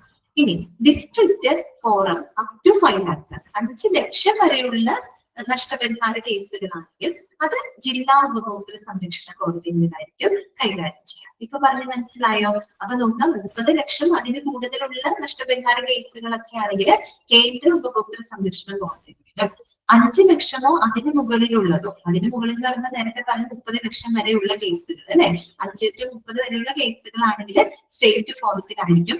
5 ലക്ഷം വരെയുള്ള നഷ്ടപരിഹാര കേസുകളാണെങ്കിൽ അത് ജില്ലാ ഉപഭോക്തൃ സംരക്ഷണ കോടതിയിലായിരിക്കും കൈകാര്യം ചെയ്യുന്നത്. ഇത്രയും മാത്രമാണ് നിങ്ങൾക്ക് കൺസ്യൂമർ പ്രൊട്ടക്ഷൻ ആക്ടിനെ പറ്റിയിട്ട് പഠിക്കാനുള്ളത്. ഇപ്പോഴുള്ള കാര്യങ്ങൾ തന്നെ പഠിച്ചത് ഓക്കെയാണോ? മനസ്സിലായ കാര്യങ്ങള് കൺസ്യൂമർ പ്രൊട്ടക്ഷൻ ആക്ട് ഓക്കെ അല്ലേ? ഓക്കെ, ക്ലിയർ ആണ്. നെക്സ്റ്റ് നമുക്ക് പഠിക്കാനുള്ളത് അത് കഴിഞ്ഞുകൊണ്ട് law of consumer protection act കഴിഞ്ഞ വർഷം നോട്ട് ചെയ്ത് വെക്കാം കേട്ടോ. ഇനി അടുത്തതാണ് പേഷ്യന്റ് ബിൽ ഓഫ് റൈറ്റ്സ് കേട്ടോ. പേഷ്യന്റ് ബിൽ ഓഫ് റൈറ്റ്സ് ഇത് നമ്മൾ അറിഞ്ഞിരിക്കേണ്ട കാര്യങ്ങളാണ് കേട്ടോ. അതായത് ഒരു രോഗിയുടെ അവകാശങ്ങൾ എന്തൊക്കെയാണ്? പേഷ്യന്റ് ബിൽ ഓഫ് റൈറ്റ്സ് നമ്മൾ അറിയണം. കാരണം നമ്മളൊക്കെ പേഷ്യൻസ് ആയിട്ടൊക്കെ നമ്മൾ പോകുന്ന സമയത്ത് നമുക്ക് എന്തൊക്കെ അവകാശങ്ങൾ ഉണ്ടെന്നുള്ളതിനെ പറ്റിയിട്ട് നമുക്കൊരു ധാരണ ഉണ്ടാവണം അല്ലെ. ഇത്തരത്തിൽ എന്തെങ്കിലും അവകാശ ലംഘനങ്ങളൊക്കെ ഉണ്ടാവുന്നുണ്ടെങ്കിൽ നമുക്ക് എന്ത് ചെയ്യാം? നിയമപരമായിട്ട് അത് മുന്നോട്ട് പോകാൻ സാധിക്കും. ഡെഫിഷ്യൻസി ഒന്നും കൂടെ പറയാമോ? ഡെഫിഷ്യൻസി എന്താണ്? ലോ ഓഫ് കൺസ്യൂമർ പ്രൊട്ടക്ഷൻ ആക്ടിന്റെ ഡെഫിഷ്യൻസി ലാസ്റ്റ് പറയാം കേട്ടോ. ശ്രീലക്ഷ്മി ലാസ്റ്റ് പറയാം. ഓക്കെ, ഇതൊന്ന് കംപ്ലീറ്റ് ചെയ്യാം. നോക്കാം. ഡെഫിഷ്യൻസി എന്ന് പറഞ്ഞാൽ കുറവെന്നുള്ള അർത്ഥം. ഇവിടെ അർത്ഥമാക്കുന്നത് എന്തൊക്കെ കുറവുകൾക്ക് നമുക്ക് ഈ ഒരു ആക്ട് നഷ്ടപരിഹാരം തരുന്നുണ്ടെന്നാണ് അവിടെ ഉദ്ദേശിക്കുന്നത് കേട്ടോ. ഓക്കെ, അല്ലാണ്ട് ആക്ടിന്റെ ഡെഫിഷ്യൻസി അല്ല ഉദ്ദേശിക്കുന്നത്. ഈ നിയമപ്രകാരം നമുക്ക് എന്തൊക്കെ ഡെഫിഷ്യൻസികൾക്ക്, എന്തൊക്കെ അഭാവങ്ങൾക്ക്, എന്തൊക്കെ പോരായ്മകൾക്ക് നമുക്ക് നഷ്ടപരിഹാരം ലഭിക്കും ഈ ഒരു ആക്ട് പ്രകാരം, അതാണ് അവിടെ എഴുതിയിരിക്കുന്നത് കേട്ടോ. ഓക്കെ, നെക്സ്റ്റ് നോക്കുക. അവസാനം പറഞ്ഞുതരാം കേട്ടോ ശ്രീലക്ഷ്മിന്റെ. ഇത് നോക്കുക, പേഷ്യന്റ് ബിൽ ഓഫ് റൈറ്റ്സ് കേട്ടോ. ഇനി നമ്മൾ പഠിക്കുന്നത് പേഷ്യന്റിന്റെ അവകാശങ്ങളാണ് കേട്ടോ. രോഗിയുടെ അവകാശങ്ങൾ എന്തൊക്കെയാണ്? കുറെ അധികം പോയിന്റുകൾ കൊടുത്തിട്ടുണ്ട്. ഓരോ പോയിന്റും ക്ലിയർ ചെയ്ത് മനസ്സിലാക്കി വെക്കാം. ഫസ്റ്റ് പോയിന്റ് ഇതാണ്, റെസ്പെക്ട്ഫുൾ കെയർ. എന്താണ് റെസ്പെക്ട്ഫുൾ കെയർ? അതായത് ഒരു മാന്യമായിട്ടുള്ള പരിചരണം ലഭിക്കുന്നതിനുള്ള അവകാശം ആർക്കുണ്ട്? ഏതൊരു പേഷ്യന്റിനുണ്ട് അല്ലെ. അതാണ് പറയുന്നത് റെസ്പെക്ട്ഫുൾ കെയർ. അവിടെ എന്ന് പറയുമ്പോൾ ഒരിക്കലും ഒരു കാസ്റ്റോ കമ്മ്യൂണിറ്റിയോ റിലീജിയനോ അല്ലെങ്കിൽ ഒരു സോഷ്യൽ സ്റ്റാറ്റസോ ഇക്കണോമിക് സ്റ്റാറ്റസോ ഒന്നും അവിടെ വിഷയമല്ല അല്ലെ. എല്ലാ രോഗികൾക്കും എന്തുണ്ട്? ഒരു റെസ്പെക്ട്ഫുൾ കെയർ, ഒരു മാന്യമായിട്ടുള്ള പരിചരണം ലഭിക്കുന്നതിനുള്ള അവകാശം ഏതൊരു രോഗികൾക്കും ഉണ്ട്. അതാണ് ആദ്യത്തെ. ഓക്കെ, പേഷ്യന്റ് ബിൽ ഓഫ് റൈറ്റ്സിൽ ആദ്യത്തെ അതാണ് കേട്ടോ. രണ്ടാമത്തെ പോയിന്റ് ഇതാണ്, complete information with regard to diagnosis, treatment and prognosis. എന്താണ് പറയുന്നത്? Complete information with regard to diagnosis, treatment and prognosis. Prognosis എന്ന് പറഞ്ഞാൽ എന്താണ്? നമ്മൾ പഠിച്ചിട്ടുണ്ട് കേട്ടോ, ICU പഠിച്ചിട്ടുണ്ട്. പ്രോഗ്നോസിസ് എന്ന് പറഞ്ഞ വാക്കിന്റെ അർത്ഥം എന്താണ്? പ്രഡിക്ഷൻ എന്നാണ് കേട്ടോ. അതാണ് അർത്ഥം. പ്രഡിക്ഷൻ, പ്രവചനം എന്നുള്ള അർത്ഥമാണ് കേട്ടോ. അതായത് ഒരു രോഗിയെ സംബന്ധിച്ച് അവർക്ക് അവരുടെ പ്രോഗ്നോസിസ് അല്ലെ, അതായത് ഡോക്ടർക്ക് ആ രോഗിയെ പറ്റിയിട്ടുള്ള അവരുടെ പ്രോഗ്നോസിസ്, അവരുടെ പ്രഡിക്ഷൻ, അവരുടെ പ്രവചനം, അതുപോലെ തന്നെ ഡയഗ്നോസിസ്, രോഗനിർണയം, പിന്നെന്താണ് ട്രീറ്റ്മെന്റ്, അവരുടെ ചികിത്സ എന്നിവയെ പറ്റിയിട്ട് കംപ്ലീറ്റ് ഇൻഫർമേഷൻസ്, മുഴുവൻ വിവരങ്ങളും അറിയുന്നതിനുള്ള അവകാശം ആർക്കുണ്ട്? ഒരു പേഷ്യന്റിനുണ്ട് അല്ലെ. ഇപ്പൊ ഒരു പേഷ്യന്റ് ഡോക്ടറെ അടുത്ത് ചെല്ലുന്നു. ഇപ്പൊ ഡോക്ടർ അവരെ ഫിസിക്കൽ എക്സാമിനേഷൻസും അല്ലെങ്കിൽ അവരുമായിട്ട് സംസാരിച്ചും അവരുടെ ലക്ഷണങ്ങളൊക്കെ മനസ്സിലാക്കിക്കൊണ്ട് ഡോക്ടർക്ക് ഒരു അസംഷൻ ഉണ്ടാവും അല്ലെ, ഡോക്ടർക്ക് ഒരു പ്രോഗ്നോസിസ് ഉണ്ടാവും. ഒരു പ്രഡിക്ഷൻ ഉണ്ടാവും. ഇയാൾക്ക് ഇന്ന അസുഖമാകാം എന്നുള്ളൊരു ഡോക്ടറിന് എന്തുണ്ടാവും, ഒരു പ്രഡിക്ഷൻ ഉണ്ടാവും, അല്ലെങ്കിൽ ഒരു പ്രോഗ്നോസിസ് ഉണ്ടായിരിക്കും. ഇയാൾക്ക് ഇന്ന രീതിയിലുള്ള ഒരു അസുഖമാകാം എന്നുള്ളൊരു പ്രവചന ഡോക്ടറിന് ഉണ്ടാവാം അല്ലെ. അതുപോലെ തന്നെ രോഗനിർണയം, ഡയഗ്നോസിസ് അല്ലെ. പിന്നെ എന്താണ് ട്രീറ്റ്മെന്റ്, ആ രോഗിക്ക് കൊടുക്കുന്ന ട്രീറ്റ്മെന്റ്. ഈ പറയുന്ന കാര്യങ്ങളെ പറ്റിയിട്ടുള്ള കംപ്ലീറ്റ് ഇൻഫർമേഷൻസ്, മുഴുവൻ വിവരങ്ങളും ഒരു രോഗിക്ക് അറിയുന്നതിനുള്ള അവകാശമുണ്ട്. അല്ലെങ്കിൽ രോഗിക്ക് അതിനെപ്പറ്റി അറിയണമെങ്കിൽ അവർക്ക് ഡോക്ടറായിട്ട് സംസാരിക്കാൻ, ഡോക്ടർ മുഴുവൻ വിവരങ്ങൾ കൊടുക്കാനുള്ള ഉത്തരവാദിത്തം ഡോക്ടർക്കുണ്ട്. അതറിയുന്നതിനുള്ള അവകാശം ആർക്കുണ്ട്, പേഷ്യന്റിനുണ്ട്. അതാണ് അവിടെ പറയുന്നത് കേട്ടോ. Complete information with regard to diagnosis, treatment and prognosis. മൂന്നാമത്തെ പോയിന്റ് ഇതാണ്. PT എന്ന് പറഞ്ഞാൽ പേഷ്യന്റിന് ചുരുക്കി എഴുതിയിരിക്കുന്നതാണ് കേട്ടോ. PT, patient has the right to information from the doctor before he gives the consent. ഇത് തന്നെ, അതായത് ഒരു രോഗി ഒരു സമ്മതം കൊടുക്കുന്നതിന് മുൻപായിട്ട് തന്നെ ഡോക്ടറിൽ നിന്നും കംപ്ലീറ്റ് ഇൻഫർമേഷൻസ് അറിയുന്നതിനുള്ള അവകാശം രോഗിക്കുണ്ട്. നമുക്കറിയാലോ, ഒരു രോഗിയുടെ സമ്മതമില്ലാതെ ഒരിക്കലും അവരുടെ ഒരു ട്രീറ്റ്മെന്റോ പ്രൊസീജിയറോ ഒന്നും തന്നെ ചെയ്യാനായിട്ട് പാടില്ല. രോഗിയുടെ സമ്മതം അത്യാവശ്യമാണ്. അപ്പോ രോഗി സമ്മതം കൊടുക്കുന്നതിന് മുൻപായിട്ട് തന്നെ ഡോക്ടറിൽ നിന്ന് അവരുടെ അസുഖത്തെ പറ്റിയിട്ടും ഈ പറയുന്ന ഡയഗ്നോസിസ്, ട്രീറ്റ്മെന്റ്, പ്രോഗ്നോസിസ് എല്ലാത്തിനെയും പറ്റിയിട്ട് കംപ്ലീറ്റ് ഇൻഫർമേഷൻ അറിയുന്നതിനുള്ള അവകാശം പേഷ്യന്റിന്. ഓക്കെ, ക്ലിയർ ആയ ഇത്രയും പോയിന്റുകൾ? ആദ്യത്തെ 3 പോയിന്റുകൾ ഓക്കെയാണ്, മനസ്സിലായോ? ഓക്കെ. അടുത്തത് right to refuse the treatment to the extent permitted by the law and to be informed. ശ്രദ്ധിക്കുക, right to refuse the treatment to the extent permitted by the law and to be informed. അതായത് നമ്മുടെ നിയമം അനുശാസിക്കുന്ന പരിധിക്കുള്ളിൽ നിന്നുകൊണ്ട് ട്രീറ്റ്മെന്റുകള്, ചികിത്സകള് നിരാകരിക്കാൻ, അതായത് നിരസിക്കാൻ, refuse ചെയ്യുന്നതിനുള്ള അധികാരവും ആർക്കുണ്ട്, പേഷ്യന്റിനുണ്ട്. മനസ്സിലായോ?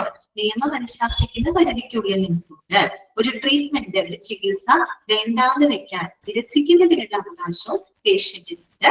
And to be informed. Okay, അതായത് ഇവിടെ ഉദ്ദേശിക്കുന്നത് ഒരു പേഷ്യന്റ് എന്തെങ്കിലും ഒരു മെഡിക്കൽ കണ്ടീഷൻ ആയിട്ട് ഹോസ്പിറ്റലൈസ് ചെയ്യപ്പെടാണെന്ന് ഇരിക്കട്ടെ. ഹോസ്പിറ്റലൈസ് ചെയ്യപ്പെടും.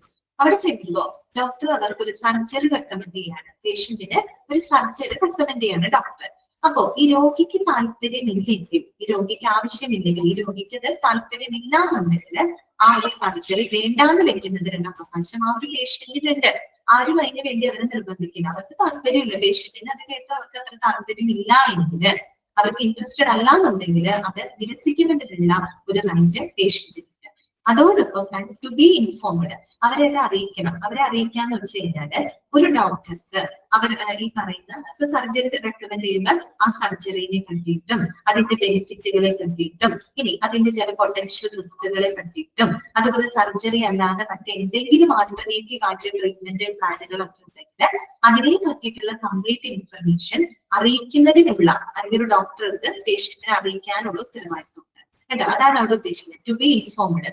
വെറുതെ ഇപ്പോ എന്നാൽ മാത്രമാണ് പേഷ്യന്റിന് കറക്റ്റ് ആയിട്ട് തീരുമാനം എടുക്കാൻ പറ്റുള്ളൂ. ഒരു ഡോക്ടർ സർജറി റെക്കമെൻഡ് ചെയ്തു, ആവശ്യമില്ലെങ്കിൽ അല്ലെങ്കിൽ താല്പര്യം ഇല്ലെങ്കിൽ ആ ഒരു പേഷ്യന്റ് അത് നിരസിക്കാം. സർജറി താല്പര്യം ഇല്ല എന്നുള്ള കാര്യം അത് വേണ്ടാന്ന് വെക്കാം. പക്ഷെ അതോടൊപ്പം ഡോക്ടർക്ക് ഒരു ഉത്തരവാദിത്വമുണ്ട്. ഡോക്ടർ എന്ത് ചെയ്യണം, ആ ഒരു സർജറി റെക്കമെൻഡ് ചെയ്യാനുള്ള കാരണം എന്താണെന്നോ, അതിന്റെ ബെനിഫിറ്റ് എന്തൊക്കെയാണ്, ഇനി അതിന്റെ സൈഡ് ഇഫക്റ്റുകൾ എന്തൊക്കെയാണ്, ഇനി സർജറി അല്ലാതെ മറ്റെന്തെങ്കിലും ആൾട്ടർനേറ്റീവ് മെത്തേഡുകൾ, ട്രീറ്റ്മെന്റ് ഓപ്ഷൻസ് ഉണ്ടെങ്കിൽ അതിനെ പറ്റിയിട്ടുള്ള വിവരങ്ങൾ ആരെ അറിയിക്കണം, കംപ്ലീറ്റ് ആയിട്ട് രോഗിയെ അറിയിക്കണം. എങ്കിൽ മാത്രമേ അവർക്ക് കറക്റ്റ് ആയിട്ട് ഒരു തീരുമാനം എടുക്കാനായിട്ട് സാധിക്കുള്ളൂ. അതെല്ലാം കേട്ടിട്ട് രോഗിക്ക് തോന്നുകയാണ് എനിക്ക് സർജറി വേണ്ട, ഞാനത് ഇഷ്ടപ്പെടുന്നില്ല എന്നുണ്ടെങ്കിൽ അയാൾക്കത് റിഫ്യൂസ് ചെയ്യാം. ഓക്കെ, അതിനുള്ള അവകാശം പേഷ്യന്റ്. അതാണ് അവിടെ ഉദ്ദേശിക്കുന്നത്. Right to refuse the treatment to the extent permitted by the law and to be informed. Okay, clear ആണല്ലോ? അടുത്ത പോയിന്റ് മെഡിക്കൽ കോൺസിക്വൻസസ് ആണ് കേട്ടോ. That means right to know the medical consequences. അതായത് മെഡിക്കൽ എന്താ പറയാ, പരിണിത ഫലങ്ങളെ പറ്റിയിട്ട്, അതായത് ഇപ്പൊ നമ്മൾ എന്തെങ്കിലും പ്രൊസീജിയറുകളോ ട്രീറ്റ്മെന്റുകളൊക്കെ ചെയ്യുമ്പോൾ അതിന് അതിൻ്റെതായ ചില സൈഡ് എഫക്റ്റുകൾ ഉണ്ടായിരിക്കും, മെഡിക്കൽ കോൺസിക്വൻസസ് ഉണ്ടായിരിക്കും. അപ്പൊ അതിനെ പറ്റിയിട്ട് അറിയുന്നതിനുള്ള അവകാശം ആർക്കുണ്ട്, പേഷ്യന്റിനുണ്ട് അല്ലെ. അപ്പൊ ഇങ്ങനത്തെ ട്രീറ്റ്മെന്റ് ഒക്കെ ചെയ്യുമ്പോൾ ഇതിന്റെ സൈഡ് ഇഫക്റ്റുകളൊക്കെ ആയിട്ട് ഉണ്ടാവാം, അല്ലെങ്കിൽ ഇത്തരത്തിലുള്ള കോൺസിക്വൻസസ് ഒക്കെ അതിനെ എക്സ്പെക്ട് ചെയ്യണം അല്ലെ. അതൊക്കെ ഡോക്ടർ പറഞ്ഞു കൊടുക്കണം. അത് അറിയുന്നതിനുള്ള അവകാശം ആർക്കുണ്ട്, പേഷ്യന്റിനുണ്ട്. ഓക്കെ, അതാണ് ഉദ്ദേശിച്ചത്. അടുത്ത പോയിന്റ് നമ്മൾ നേരത്തെ പറഞ്ഞത് തന്നെയാണ് റൈറ്റ് ടു പ്രൈവസി അല്ലെ, സ്വകാര്യതയ്ക്കുള്ള അവകാശം അല്ലെ. അതുകൊണ്ട് തന്നെ all communication and records must be treated as confidential അല്ലെ. അതുകൊണ്ട് രോഗിയുടെ എല്ലാവിധ രോഗിയുമായിട്ട് ബന്ധപ്പെട്ട എല്ലാ കമ്മ്യൂണിക്കേഷൻസും റെക്കോർഡ്സുകളും വളരെ കോൺഫിഡൻഷ്യൽ ആയിട്ട് വളരെ എന്താണ് സ്വകാര്യത ഉറപ്പുവരുന്നത് അല്ലെ, സ്വകാര്യമായിരിക്കണം എന്ന് പറഞ്ഞാല് അത് എന്താണ്, it is the right to privacy ആണ്. രോഗിക്ക് അവരുടെ സ്വകാര്യത നിലനിർത്തുന്നതിനുള്ള അവകാശമുണ്ട്. അതുകൊണ്ട് അവരുമായിട്ട് ബന്ധപ്പെട്ട എല്ലാ റെക്കോർഡ്സുകളും കമ്മ്യൂണിക്കേഷൻസും തികച്ചും എന്തായിരിക്കണം, സ്ട്രിക്ട്ലി കോൺഫിഡൻഷ്യൽ ആയിരിക്കണം കേട്ടോ. ഓക്കെ, അടുത്ത പോയിന്റ് ഇതാണ്. Hospitals must provide evaluation service and referral as indicated by the urgency of the case. ശ്രദ്ധിക്കുക, hospitals must provide evaluation service and referral as indicated by the urgency of the case. ഇതാണ് ഒരു കേസിന്റെ അടിയന്തരാവസ്ഥയ്ക്ക് അനുസരിച്ച്, എമർജൻസിക്ക് അനുസരിച്ച് അതിന്റെ അർജൻസിക്ക് അനുസരിച്ച് രോഗിയെ കൃത്യമായിട്ട് ഇവാലുവേറ്റ് ചെയ്യണം അല്ലെ, രോഗിയെ കൃത്യമായിട്ട് വിലയിരുത്തണം, അവർക്ക് വേണ്ട സർവീസ് സേവനങ്ങൾ കൊടുക്കണം. ആൻഡ് റെഫറൽ ആസ് ഇൻഡിക്കേറ്റഡ് അല്ലെ, ആവശ്യമെങ്കിൽ മറ്റേതെങ്കിലും സ്പെഷ്യലിസ്റ്റ് ഡോക്ടറുടെ അടുത്തേക്ക് അവരെ റെഫർ ചെയ്ത് വിടേണ്ടതാണ്. അത് ആരുടെ ഡ്യൂട്ടിയാണ്? ഹോസ്പിറ്റലിന്റെ ഡ്യൂട്ടിയാണ്. അത്തരത്തിലുള്ള സേവനങ്ങൾ ലഭിക്കാനുള്ള അവകാശം ആർക്കുണ്ട്? പേഷ്യന്റിനുണ്ട്. മനസ്സിലായോ? കേസിന്റെ അടിയന്തരാവസ്ഥയ്ക്ക് അനുസരിച്ച്, കേസിന്റെ അടിയന്തരാവസ്ഥ എന്ന് പറഞ്ഞ് ഇവിടെ ഉദ്ദേശിക്കുന്നത് പേഷ്യന്റിന്റെ കണ്ടീഷൻ ഉണ്ടല്ലോ, പേഷ്യന്റിന്റെ കണ്ടീഷന്റെ സിവിയറിറ്റിക്ക് അനുസരിച്ച്, അവരുടെ അസുഖത്തിന്റെ ആ ഒരു തീവ്രതയ്ക്ക് അനുസരിച്ച് അവരെ കൃത്യമായിട്ട് ഇവാലുവേറ്റ് ചെയ്യണം, അവരെ വിലയിരുത്തണം, അവർക്ക് വേണ്ട സേവനങ്ങൾ കൊടുക്കണം. ആവശ്യമെങ്കിൽ മറ്റേതെങ്കിലും സ്പെഷ്യലിസ്റ്റ് ഡോക്ടറുടെ അടുത്തേക്ക് അവരെ റെഫർ ചെയ്ത് വിടേണ്ടതാണ്. ഇപ്പൊ നിലവിലുള്ള ഹോസ്പിറ്റലിൽ അവർക്ക് നല്ലൊരു ട്രീറ്റ്മെന്റ് കൊടുക്കാനുള്ള സൗകര്യങ്ങളില്ല, അല്ലെങ്കിൽ സ്പെഷ്യലിസ്റ്റ് ഡോക്ടേഴ്സ് ഇല്ലെങ്കിൽ നമ്മൾ അവരെ ഹോൾഡ് ചെയ്ത് വെക്കരുത്. അവർക്കൊരു ബെറ്റർ ട്രീറ്റ്മെന്റ് കിട്ടാനായിട്ട് അനുയോജ്യമായിട്ടുള്ള മറ്റേതെങ്കിലും ഹോസ്പിറ്റലിലോട്ടോ സ്പെഷ്യലിസ്റ്റ് ഡോക്ടറുടെ അടുത്തേക്ക് അവരെ റെഫർ ചെയ്ത് വിടണം അല്ലെ. അത് ആര് ചെയ്യണം? ഹോസ്പിറ്റലിൽ ചെയ്യണം. അങ്ങനെയുള്ള സേവനങ്ങൾ ലഭിക്കാൻ ആർക്ക് അവകാശമുണ്ട്? പേഷ്യന്റിന് അവകാശം. ക്ലിയർ ആയോ പറഞ്ഞത്? മനസ്സിലായോ? ഓക്കെ ആണോ? ക്ലിയർ അല്ലേ? നെക്സ്റ്റ് വരുന്നത് relationship of hospital to other hospital where one is being referred to. ഇപ്പൊ നമ്മൾ പറഞ്ഞല്ലോ, ആവശ്യമുണ്ടെങ്കിൽ അവര് മറ്റേതെങ്കിലും സ്പെഷ്യലിസ്റ്റ് ഹോസ്പിറ്റലിലേക്കോ ഡോക്ടേഴ്സിന്റെ അടുത്തേക്ക് റെഫർ ചെയ്ത് വിടണമെന്ന് പറഞ്ഞു. അങ്ങനെ വെറുതെ റെഫർ ചെയ്ത് വിട്ടാൽ മാത്രം പോരാ, എന്തും കൂടെ വേണം. അവരെ പറഞ്ഞയച്ച് അവരെ ട്രീറ്റ്മെന്റിന് വേണ്ടിയിട്ട് റെഫർ ചെയ്ത് വിട്ട ഹോസ്പിറ്റലുമായിട്ട് നിലവിലുള്ള ഹോസ്പിറ്റലിന് എന്ത് വേണം? നല്ലൊരു റിലേഷൻഷിപ്പ് ഉണ്ടായിരിക്കണം അല്ലെ. എന്തിനു വേണ്ടിയിട്ടാണ് റിലേഷൻഷിപ്പ് കീപ്പ് ചെയ്തതെന്ന് പറയാൻ കാര്യം എന്ന് വെച്ചാൽ പേഷ്യന്റിന് ഒരു കണ്ടിന്യൂറ്റി ഓഫ് കെയർ ഉറപ്പുവരുത്തണം അല്ലെ, പേഷ്യന്റിന്റെ പരിചരണം ഉറപ്പുവരുത്തണം. അപ്പൊ അതിന് വേണ്ടിയിട്ട് അവരുടെ മെഡിക്കൽ റെക്കോർഡ്സും മറ്റും ഒക്കെ അങ്ങോട്ടും ഇങ്ങോട്ടും ഷെയർ ചെയ്യേണ്ടതായിട്ട് വരും അല്ലെ. മെഡിക്കൽ റെക്കോർഡ്സ് മാത്രമല്ല, അവരുടെ മറ്റു പല ഇൻഫർമേഷൻസ് ഒക്കെ പാസ് ചെയ്യേണ്ടതായിട്ട് വരും. അപ്പൊ അതിന് എന്ത് വേണം? നിലവിലുള്ള ഹോസ്പിറ്റലിന് അവരെ റെഫർ ചെയ്ത് വിട്ട ഹോസ്പിറ്റലുമായിട്ട് നല്ലൊരു റിലേഷൻഷിപ്പ് അവിടെ ഉണ്ടായിരിക്കണം. എങ്കിൽ അൾട്ടിമേറ്റ് നമ്മുടെ ലക്ഷ്യം എന്താണ്? പേഷ്യന്റ് ആണ്. പേഷ്യന്റിന് ഏറ്റവും നല്ലൊരു കെയർ ഉറപ്പുവരുത്തണം. അതിന് വേണ്ടിയിട്ട് അവരെ റെഫർ ചെയ്ത് വിടുന്ന ഹോസ്പിറ്റലുമായിട്ടും നല്ലൊരു റിലേഷൻഷിപ്പ് ഇവിടെ മെയിൻറ്റെയിൻ ചെയ്തിരിക്കണം. എങ്കിൽ മാത്രമേ ഇവരുമായിട്ട് ബന്ധപ്പെട്ട മെഡിക്കൽ റെക്കോർഡ്സിലും മറ്റുള്ള ഇൻഫർമേഷൻസും ഒക്കെ പാസ് ചെയ്യാനായിട്ട് സാധിക്കും. ഓക്കെ, അതാണ് അങ്ങനെയൊക്കെയുള്ള അവകാശം, ഇങ്ങനെയുള്ള സേവനങ്ങളൊക്കെ ലഭിക്കാനുള്ള റൈറ്റ് ആർക്കുണ്ട്? പേഷ്യന്റിനുണ്ട്. Relationship of hospital to other hospital one is being referred to. Okay. അടുത്ത പോയിന്റ് ഇതാണ്. Right to refuse to take part in research. ഇതാണ് right to refuse to take part in research. അതുപോലെ ചില റിസർച്ചിന്റെ ഭാഗമാകുന്നതിൽ നിന്നും പേഷ്യന്റിന് വേണമെങ്കിൽ എന്ത് ചെയ്യാം? വേണ്ടാന്ന് വെക്കാം. മനസ്സിലായിട്ടുണ്ടാവില്ല, ഉദ്ദേശിച്ച കാര്യം ഇത്രയുള്ളൂ. അതായത് ഇപ്പൊ നമ്മൾ തന്നെ മെഡിക്കൽ റിസർച്ചിന്റെയോ അല്ലെങ്കിൽ ഏതെങ്കിലും ക്ലിനിക്കൽ ട്രയലുകളോ അല്ലെങ്കിൽ വല്ല എക്സ്പീരിമെന്റൽ ട്രീറ്റ്മെന്റുകളൊക്കെ ചെയ്ത് പരീക്ഷണാർത്ഥം ചെയ്ത ചില ട്രീറ്റ്മെന്റുകൾ അതിന്റെ ഭാഗമാവാനൊക്കെ പേഷ്യന്റിനോട് ആവശ്യപ്പെടുകയാണെങ്കിൽ അവർക്ക് അതിൽ നിന്ന് പിൻവാങ്ങുന്നതിനുള്ള അവകാശമുണ്ട്. ഓക്കെ, ഇപ്പൊ ഒരു ചെറിയൊരു എക്സാമ്പിളിന് വേണ്ടിയിട്ട് പറയുന്നതാണ്. ഒരു ഹോസ്പിറ്റലിന് ഒരു എന്താ പറയുക പുതിയൊരു മെഡിസിൻ അവര് മാനുഫാക്ചർ ചെയ്തിരിക്കട്ടെ. ഹോസ്പിറ്റലിൽ ഒരു പുതിയൊരു എന്താ പറയുക മെഡിസിൻ മാനുഫാക്ചർ ചെയ്തു. അപ്പൊ ആ ഒരു മെഡിസിന്റെ എന്താ പറയുക ഒരു ക്ലിനിക്കൽ ട്രയൽ അവർ കണ്ടക്ട് ചെയ്യുന്നത് എന്ന് വെച്ചാൽ മെഡിസിൻ ഒരു ക്ലിനിക്കൽ ട്രയൽ അവർ നടത്താൻ പോവാണ്. അതിന് വേണ്ടിയിട്ട് അവിടെയുള്ള പേഷ്യൻസിനോട് ആ ക്ലിനിക്കൽ ട്രയലിന് പാർട്ടിസിപ്പേറ്റ് ചെയ്യാനായിട്ട് ഹോസ്പിറ്റലുകാർ ആവശ്യപ്പെടുകയാണ്. പുതിയ മരുന്നാണെന്ന് ഓർക്കുന്നുണ്ട്. പുതിയ മരുന്ന് ഒരു പരീക്ഷണാർത്ഥം അതിന്റെ ഒരു ക്ലിനിക്കൽ ട്രയൽ നോക്കാനായിട്ട് അവിടുത്തെ പേഷ്യൻസിനോട് അതില് പങ്കെടുക്കണമെന്ന് ആവശ്യപ്പെടുകയാണ്. പക്ഷെ പേഷ്യന്റിന് എന്ത് ചെയ്യാം? അതിൽ അവർക്ക് താല്പര്യമില്ല എന്നുണ്ടെങ്കിൽ നമുക്ക് അതിൽ നിന്നും പിൻവാങ്ങുന്നതിനുള്ള അവകാശമുണ്ട്. ഓക്കെ, അതാണ് അവിടെ ഉദ്ദേശിക്കുന്നത് കേട്ടോ. Right to refuse to take part in research. അതായത് ഇത്തരത്തിലുള്ള മെഡിക്കൽ റിസർച്ചുകൾ, ക്ലിനിക്കൽ ട്രയലുകൾ, എക്സ്പീരിമെന്റൽ ട്രീറ്റ്മെന്റുകൾ, പരീക്ഷണാർത്ഥം ചെയ്യുന്ന ചില ട്രീറ്റ്മെന്റുകളുടെ ഒക്കെ ഭാഗമാകുന്നതിൽ നിന്നും പേഷ്യന്റിന് പിൻവാങ്ങുന്നതിനുള്ള അവകാശമുണ്ട്. അതിനാരും അവരെ നിർബന്ധിക്കാനായിട്ട് പാടില്ല. അവരുടെ താല്പര്യം ഉണ്ടെങ്കിൽ അവർക്ക് ചെയ്യാം, അല്ലാത്ത പക്ഷെ അവർക്ക് അതിൽ നിന്ന് റിഫ്യൂസ് ചെയ്യാൻ അതൊക്കെയുള്ള സാഹചര്യങ്ങളെ നിരസിക്കുന്നതിനുള്ള അവകാശം പേഷ്യന്റ്. ഓക്കെ, ക്ലിയർ ആയല്ലോ. അടുത്ത പോയിന്റ് ഇതാണ്, right to know the appointments or availability of doctor, continuity of health care demands after discharge. Okay, എന്താണ് right to know the appointments or availability of doctor? അല്ലെ, ഡോക്ടറുടെ അപ്പോയിന്റ്മെന്റ്സുകള്, ഡോക്ടറുടെ അവൈലബിലിറ്റി അതൊക്കെ അറിയുന്നതിനുള്ള അവകാശം ആർക്കുണ്ട്? ഒരു പേഷ്യന്റിന് ഉണ്ട്. അത് മാത്രമല്ല, continuity of health care demands after the discharge. ഡിസ്ചാർജിന് ശേഷവും അവർക്ക് ആരോഗ്യ സംരക്ഷണങ്ങൾക്ക് ലഭിക്കേണ്ടതിനുള്ള അവകാശം ആർക്കുണ്ട്? ഒരു പേഷ്യന്റിനുണ്ട് കേട്ടോ. അതാണ് പറയുന്നത് continuity of health care demands after discharge. ഇപ്പൊ ഡിസ്ചാർജ് ചെയ്തതിന് ശേഷവും രോഗികൾക്ക് അവരുടെ ആരോഗ്യ പരിചരണ സേവനങ്ങൾ ലഭിക്കുന്നതിനുള്ള അവകാശമുണ്ട്. ഓക്കെ, അടുത്തത് എന്താണ്? Right to inspect and receive the explanation of bill. എന്താണ്? Right to inspect and receive the explanation of bill. അതോടൊപ്പം തന്നെ ഒരു രോഗികൾക്ക് അവരുടെ ബില്ലുകൾ അറിയാനും അതിന്റെ വിശദാംശങ്ങളൊക്കെ അറിയുന്നതിനുള്ള അവകാശം പേഷ്യന്റിനുണ്ട് അല്ലെ. ഓക്കെ, ബില്ലുകൾ അറിയണം അല്ലെ, ബില്ലുകൾ അറിയണം, ബില്ലിനെ പറ്റിയിട്ട് എന്തെങ്കിലും വിശദാംശങ്ങളൊക്കെ അറിയേണ്ടതുണ്ടെങ്കിൽ അതൊക്കെ അവർക്ക് പറഞ്ഞു കൊടുക്കണം. അത് അറിയാനുള്ള അവകാശം ആർക്കുണ്ട്? പേഷ്യന്റിനുണ്ട് കേട്ടോ. ഓക്കെ, പിന്നെന്താണ് അവസാനത്തെ പോയിന്റ്?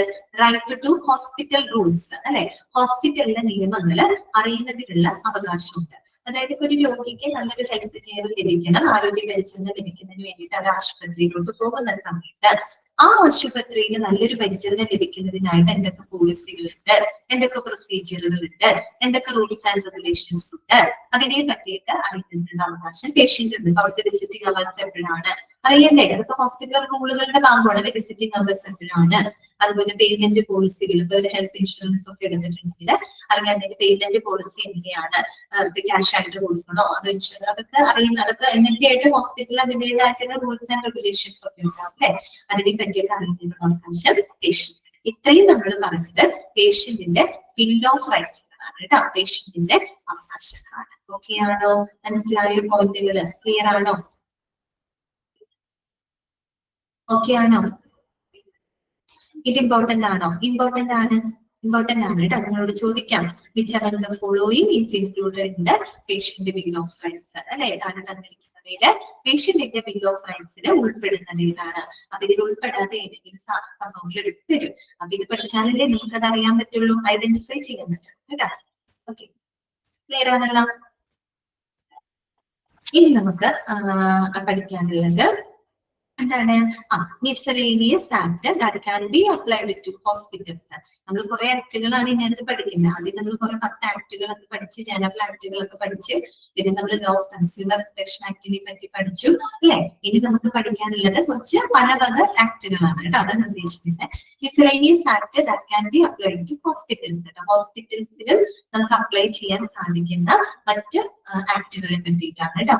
അപ്പൊ അത് വർഷങ്ങൾ പഠിച്ചു വെച്ചാൽ മതി കേട്ടോ. വർഷങ്ങൾ പഠിച്ചു വെച്ചാൽ മതി, ഇമ്പോർട്ടന്റ് ആണ് കേട്ടോ. ഒന്നാമത്തത് ഫസ്റ്റ് വൺ നമുക്ക് നോക്കാം. Societies registration act 1860. അങ്ങനെ തന്നെ പറഞ്ഞു പഠിക്കാം കേട്ടോ. സൊസൈറ്റീസ് രജിസ്ട്രേഷൻ ആക്ട് 1860, 1860 കേട്ടോ. 1800 ആണ് കേട്ടോ, 1900 ഒന്നല്ല, 1800. ഒത്തിരി പഴക്കമുള്ള ആക്ടുകളാണെന്ന് ഓർക്കണം കേട്ടോ. 1860 കേട്ടോ. എന്താണ് സൊസൈറ്റീസ് രജിസ്ട്രേഷൻ ആക്ട്? എന്താണ് ഈ ആക്ട് പ്രകാരം പറയുന്നത്? Societies registration act 1860 controls the working and management of the institutions established or owned by the charitable trust. Underline ചെയ്തു വെച്ചോ കേട്ടോ. അതായത് ഇനി ഒരു ആക്ട് പ്രകാരം സൊസൈറ്റീസ് രജിസ്ട്രേഷൻ ആക്ട് 1860 ഈ ഒരു ആക്ട് പ്രകാരം നമ്മുടെ ഈ പറയുന്ന ചാരിറ്റബിൾ ട്രസ്റ്റ് കേട്ടോ, ചാരിറ്റബിൾ അതായത് ഈ പറയുന്ന ചാരിറ്റബിൾ ട്രസ്റ്റിന്റെ ഓണർഷിപ്പിനുള്ളതോ അല്ലെങ്കിൽ അതിന്റെ കീഴില് സ്ഥാപിതമായിട്ടുള്ള എല്ലാ ഇൻസ്റ്റിറ്റ്യൂഷൻസിന്റെയും മാനേജ്മെന്റ് അല്ലെങ്കിൽ അവരുടെ വർക്കിംഗ് അതൊക്കെ കൺട്രോൾ ചെയ്യുന്നതുമായിട്ട് ബന്ധപ്പെട്ട് വന്ന ആക്ടാണ് സൊസൈറ്റീസ് രജിസ്ട്രേഷൻ ആക്ട്. അത്രയും മനസ്സിലാക്കി വെച്ചാൽ മതി കേട്ടോ.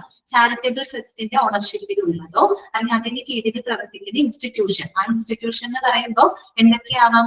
എഡ്യൂക്കേഷണൽ ഇൻസ്റ്റിറ്റ്യൂഷൻസ് ആവാം, അതുപോലെ നമ്മുടെ ഹോസ്പിറ്റൽസുകളും ആവാം അല്ലെ. ഈ ചാരിറ്റബിൾ ട്രസ്റ്റിന്റെ കീഴിലൊക്കെ പ്രവർത്തിക്കുന്ന ഹോസ്പിറ്റലുകൾ ഉണ്ടല്ലോ.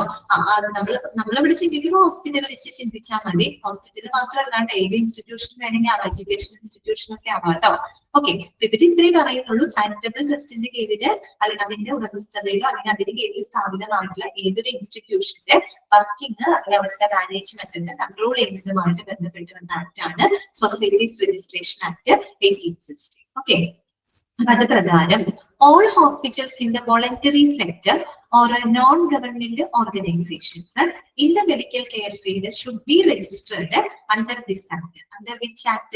Societies Registration Act. അത് പ്രകാരം നമ്മുടെ വോളണ്ടറി സെക്ടർ, സന്നദ്ധ മേഖലയിലൊക്കെ പ്രവർത്തിക്കുന്ന ഹോസ്പിറ്റലുകൾ, സന്നദ്ധ മേഖല എന്ന് വെച്ചാൽ പ്രോഫിറ്റബിൾ അല്ല, അതായത് നോൺ പ്രോഫിറ്റബിൾ, ലാഭേച്ഛയില്ലാതെ പ്രവർത്തിക്കുന്ന ഹോസ്പിറ്റലുകളൊക്കെ ഉണ്ടാവില്ലേ, അത്തരത്തിലുള്ള വോളണ്ടറി സെക്ടറിൽ സന്നദ്ധ മേഖലയിൽ പ്രവർത്തിക്കുന്ന ഹോസ്പിറ്റലുകൾ, അതുപോലെ നോൺ ഗവൺമെന്റ് ഓർഗനൈസേഷൻ NGO അല്ലെ, സന്നദ്ധ മേഖലയിൽ അതായത് നമ്മുടെ ഹെൽത്ത് കെയറിന്റെ സന്നദ്ധ മേഖലയിൽ പ്രവർത്തിക്കുന്ന നോൺ ഗവൺമെന്റ് ഓർഗനൈസേഷൻ, സന്നദ്ധ സംഘടനകളൊക്കെ ഉണ്ട്, സേവാഭാരതി പോലുള്ള സംഘടനകളൊക്കെ, അത്തരത്തിലുള്ള സംഘടനകള് അതുപോലെ ഹോസ്പിറ്റലുകള് അതൊക്കെ എന്ത് ചെയ്യണം? That should be registered under this act കേട്ടോ. അതെല്ലാം തന്നെ സൊസൈറ്റീസ് രജിസ്ട്രേഷൻ ആക്ട് പ്രകാരം എന്ത് ചെയ്തിരിക്കണം? രജിസ്റ്റർ ചെയ്തിരിക്കണം. നിങ്ങൾ എന്ത് പഠിച്ചാൽ മതി? സൊസൈറ്റീസ് രജിസ്ട്രേഷൻ ആക്ടിന്റെ വർഷം പഠിച്ചു വെക്കുക 1860. പിന്നെ നിങ്ങളോട് ചോദിക്കുകയാണ് വോളണ്ടറി സെക്ടറിലും നോൺ ഗവൺമെന്റൽ ഓർഗനൈസേഷനിലും ഉൾപ്പെടുന്ന ഹോസ്പിറ്റലുകൾ ഏത് ആക്ട് പ്രകാരം രജിസ്റ്റർ ചെയ്തിരിക്കണം? ഏതാണ് ഓപ്ഷൻ? ആയിട്ട് എന്തായിരിക്കും? സൊസൈറ്റീസ് രജിസ്ട്രേഷൻ ആക്ട് ഉണ്ടായിരിക്കും. അത് മാർക്ക് ചെയ്യും. ഓക്കെ, ക്ലിയർ ആണല്ലോ. അടുത്ത എന്താണ്? State public charitable trust act. ഇത് കൂടെ പറഞ്ഞു തീർത്താണ് നമുക്ക്. State public charitable trust act അതെന്തായിരിക്കും നോക്കാം. Some states have enacted their own public charitable trust act, which normally controls the detailed working and management of hospitals established by the public charitable trust. അതായത് നമ്മൾ അതിന്റെ സംസ്ഥാനങ്ങളില് ഓരോ സംസ്ഥാനങ്ങളിലും ഇതുപോലെ തന്നെ പബ്ലിക് ചാരിറ്റബിൾ ട്രസ്റ്റിന്റെ കീഴിലൊക്കെ പ്രവർത്തിക്കുന്ന ഹോസ്പിറ്റലുകളൊക്കെ ഉണ്ടാവുമല്ലോ. അതിന്റെ വർക്കിങ്ങും അതിന്റെ മാനേജ്മെന്റും കൺട്രോൾ ചെയ്യുന്നതിനായിട്ട് അതത് സംസ്ഥാനങ്ങള് അവരുടേതായ പബ്ലിക് ചാരിറ്റബിൾ ട്രസ്റ്റ് ആക്ടുകള് ഇന്ത്യയിൽ കൊണ്ടുവന്നിട്ടുണ്ട്. അപ്പോൾ in such state the society should also be registered under the state act കേട്ടോ. അപ്പൊ ഈ ഒരു ആക്ട് പ്രകാരം രജിസ്റ്റർ ചെയ്യണം എന്നാണ് പറയുന്നത് കേട്ടോ. ചുരുക്കി പറഞ്ഞാലേ ഇവിടെ ഉദ്ദേശിക്കുന്ന കാര്യം ഇത്രയേ ഉള്ളൂ. ഇപ്പൊ നമ്മൾ ഹോസ്പിറ്റൽസ് എന്ന് പറയുമ്പോൾ ഇതിനെല്ലാം കൺട്രോൾ ചെയ്യുന്നതിനായിട്ട് സെൻട്രൽ ആക്ടുകൾ ഉണ്ട്, സ്റ്റേറ്റ് ആക്ടുകൾ ഉണ്ട്. എന്തിനു പറയുന്നത്? പ്രാദേശികമായിട്ടുള്ള നിയമങ്ങൾ വരെ നിലവിലുണ്ട്.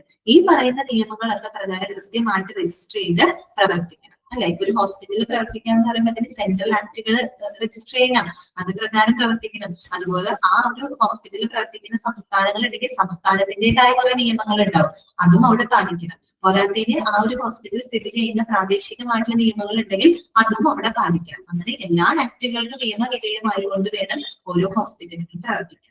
അതാണ് അവിടെ ഉദ്ദേശിക്കുന്ന കാര്യം ഇത്രയും കേട്ടോ. State public charitable trust act എന്ന് പറയുമ്പോൾ ഓരോ സംസ്ഥാനത്തിനും അതിൽ പബ്ലിക് ചാരിറ്റബിൾ ട്രസ്റ്റ് ആക്ടിന്റെ കീഴിൽ പ്രവർത്തിക്കുന്ന ഹോസ്പിറ്റലുകളെ കൺട്രോൾ ചെയ്യാനായിട്ട് അതത് സംസ്ഥാനങ്ങളിലെ ആക്ടുകൾ നിലവിലുണ്ട് കേട്ടോ. അത് പ്രകാരം അവിടെ രജിസ്റ്റർ ചെയ്തിരിക്കണം എന്നാണ് കാര്യം. ഓക്കെ, ഇത്രയേ ഉള്ളൂ കേട്ടോ. ഇന്നത്തെ ക്ലാസ് നമുക്ക് നിർത്താം. ശ്രീലക്ഷ്മി ചോദിച്ച കാര്യം എന്തായിരുന്നു? അതായത് കൺസ്യൂമർ പ്രൊട്ടക്ഷൻ ആക്ടിന്റെ ഡെഫിഷ്യൻസി ആണ് ചോദിച്ചത് അല്ലെ. ഉദ്ദേശിച്ച കാര്യം മനസ്സിലായോ? അതായത് എന്തെല്ലാം ഡെഫിഷ്യൻസികൾക്ക്, എന്തെല്ലാം അഭാവങ്ങൾക്കാണ് ഈ ഒരു ആക്ട് പ്രകാരം നമുക്ക് സംരക്ഷണം ലഭിക്കുന്നത്? ഓക്കെ, ഏതൊക്കെ അഭാവങ്ങളാണ്? A fault, imperfection, shortcoming or inadequacy in the quality, nature and the manner of performance of the contract. അതായത് നമ്മളൊരു ഉപഭോക്താവാണ്, നമ്മളിപ്പോ പൈസ കൊടുത്തൊരു പ്രോഡക്റ്റ് വാങ്ങാം, അല്ലെങ്കിൽ വേണ്ട നമ്മൾ പൈസ കൊടുത്തൊരു സേവനങ്ങൾ നമ്മൾ എടുക്കുന്നുണ്ടാവും. ആ സേവനങ്ങളിലോ പ്രോഡക്റ്റുകളിലോ എന്തെങ്കിലും ഫോൾട്ട് വരെയാണ് അല്ലെ, എന്തെങ്കിലും തെറ്റുകുറ്റങ്ങൾ വരെയാണ്, പോരായ്മകൾ വരെയാണ്, ഇംപെർഫെക്ഷൻസ് അല്ലെ, അതുപോലെ ഷോർട്ട് കമ്മിങ് എന്ന് പറഞ്ഞാൽ പോരായ്മകള്, or inadequacy in the quality, nature and manner of performance. അല്ലെ നമുക്ക് കിട്ടുന്ന പ്രോഡക്റ്റിനോ അല്ലെങ്കിൽ നമുക്ക് ലഭിക്കുന്ന സേവനത്തിന്റെ ക്വാളിറ്റിയിലോ നേച്ചറിലോ അല്ലെങ്കിൽ അതിന്റെ പ്രകടനത്തിലോ പെർഫോമൻസിലോ എന്തെങ്കിലും പോരായ്മകൾ ഉണ്ടെങ്കിൽ അതൊക്കെ എന്താണ് നമുക്ക് വരുന്ന ഡെഫിഷ്യൻസികളാണ് അല്ലെ. ഇതുമൂലം ഉണ്ടാകുന്ന നഷ്ടങ്ങൾക്കൊക്കെ നമുക്ക് ഈ ആക്ട് പ്രകാരം എന്ത് ചെയ്യാം, കേസ് ഫയൽ ചെയ്യാം അല്ലെ. ഇങ്ങനെയുള്ള പോരായ്മകൾക്കൊക്കെ ആദ്യം നമുക്ക് സംരക്ഷണം തരുന്നുണ്ട്, ഈ ആക്ട് നമുക്ക് സംരക്ഷണം തരുന്നുണ്ട്. Okay, otherwise in relation to the service. Consumer എന്ന് പറയുമ്പോൾ പ്രോഡക്റ്റ് മാത്രമല്ലല്ലോ, പൈസ കൊടുത്ത് സാധനങ്ങൾ വാങ്ങുന്നത് മാത്രമല്ല, സേവനങ്ങൾ എടുക്കുന്നുണ്ട്. നമ്മുടെ ആശുപത്രിയിൽ പോയി നമ്മൾ പൈസ കൊടുത്തിട്ടാണ് ആശുപത്രിയിൽ ഒരു സർവീസ് എടുക്കുന്നത്. അവർ തരുന്ന സർവീസിൽ എന്തെങ്കിലും പോരായ്മകൾ ഉണ്ടെങ്കിൽ നമുക്ക് എന്ത് ചെയ്യാം, ഈ കൺസ്യൂമർ പ്രൊട്ടക്ഷൻ ആക്ട് പ്രകാരം നമുക്ക് കേസ് ഫയൽ ചെയ്യാവുന്നതാണ്. മനസ്സിലായോ? അതാണ് അവിടെ ഉദ്ദേശിക്കുന്നത്. അതുപോലെ മാനർ ഓഫ് പെർഫോമൻസ്. ഇപ്പൊ ശ്രീലക്ഷ്മി കടയിൽ പോയി ഇലക്ട്രോണിക് എക്യുപ്മെന്റ് എന്തെങ്കിലും വാങ്ങി, പൈസ കൊടുത്ത് വാങ്ങി, അവര് പറയുന്നത് ഇത്രയും നല്ല പെർഫോമൻസ് ഉള്ള ഇലക്ട്രോണിക് എക്യുപ്മെന്റ് ആണെന്നൊക്കെ പറഞ്ഞ് ശ്രീലക്ഷ്മി പൈസ കൊടുത്ത് വാങ്ങി വീട്ടിൽ കൊണ്ടുവയ്ക്കുകയാണ്. പക്ഷെ അത് ഉപയോഗിച്ച് വരുമ്പോൾ എന്താണ്, ഇവര് ഗ്യാരണ്ടി ചെയ്ത പെർഫോമൻസ് ഒന്നും അതിനില്ല. അപ്പൊ നമുക്ക് അവിടെ നഷ്ടം വന്നില്ലേ. അപ്പൊ നമുക്ക് അതും വേണമെങ്കിൽ എന്ത് ചെയ്യാം, കൺസ്യൂമർ പ്രൊട്ടക്ഷൻ ആക്ട് പ്രകാരം നമുക്ക് കേസ് ഫയൽ ചെയ്യാം, നമുക്ക് എന്തെങ്കിലും നഷ്ടങ്ങൾ തരുന്നുണ്ടെങ്കിൽ കേട്ടോ. അതാണ്. ഓക്കെ, ക്ലിയർ ആയല്ലോ? ഓക്കെ അല്ലേ, മനസ്സിലായില്ലേ? അപ്പൊ ഒന്ന് അൺമ്യൂട്ട് ചെയ്യാം കേട്ടോ. നേരിട്ട് ഡൗട്ടുകൾ ഉണ്ടെങ്കിൽ ചോദിക്കുക, അല്ലെങ്കിൽ നമുക്ക് വൈകിട്ട് ചെയ്യാം കേട്ടോ.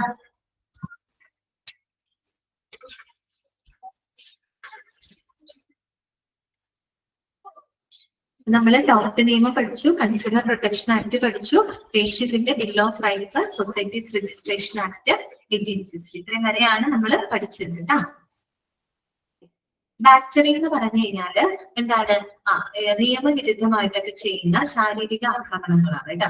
നിയമവിരുദ്ധമായിട്ട് ചെയ്യുന്ന ഫിസിക്കൽ കോണ്ടാക്റ്റുകൾ. Physical contact in the sense എന്തുമാവാം, ശാരീരികമായിട്ടുള്ള ആക്രമണങ്ങൾ, റേപ്പ് ഒക്കെ അതിനകത്ത് വരുന്നതാണ് കേട്ടോ. ഓക്കെ, എക്സാമ്പിൾ ആയിട്ട് അവിടെ പറഞ്ഞത് ഒരു മെഡിക്കൽ ഫീൽഡിൽ വെച്ചിട്ടാണ് എക്സാമ്പിൾ അവർ പറഞ്ഞത്.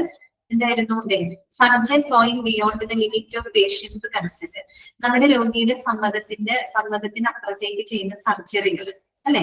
ഇപ്പൊ നമ്മളൊരു എന്തെങ്കിലും ഒരു സർജറിക്ക് വേണ്ടിയിട്ട് കയറ്റിയ, ഹാർട്ടിന്റെ സർജറിക്ക് വേണ്ടി കയറ്റിയ പേഷ്യന്റ്, അപ്പൊ പേഷ്യന്റ് അബോധാവസ്ഥയിലാണ്, ഹാർട്ടിന്റെ സർജറി ചെയ്യുന്നു. അതോടൊപ്പം എന്താണ്, അയാൾ കിഡ്നി അടിച്ചു മാറ്റാണെങ്കിൽ എങ്ങനെ ഇരിക്കും, ഒന്ന് ആലോചിച്ച് നോക്കി അല്ലെ.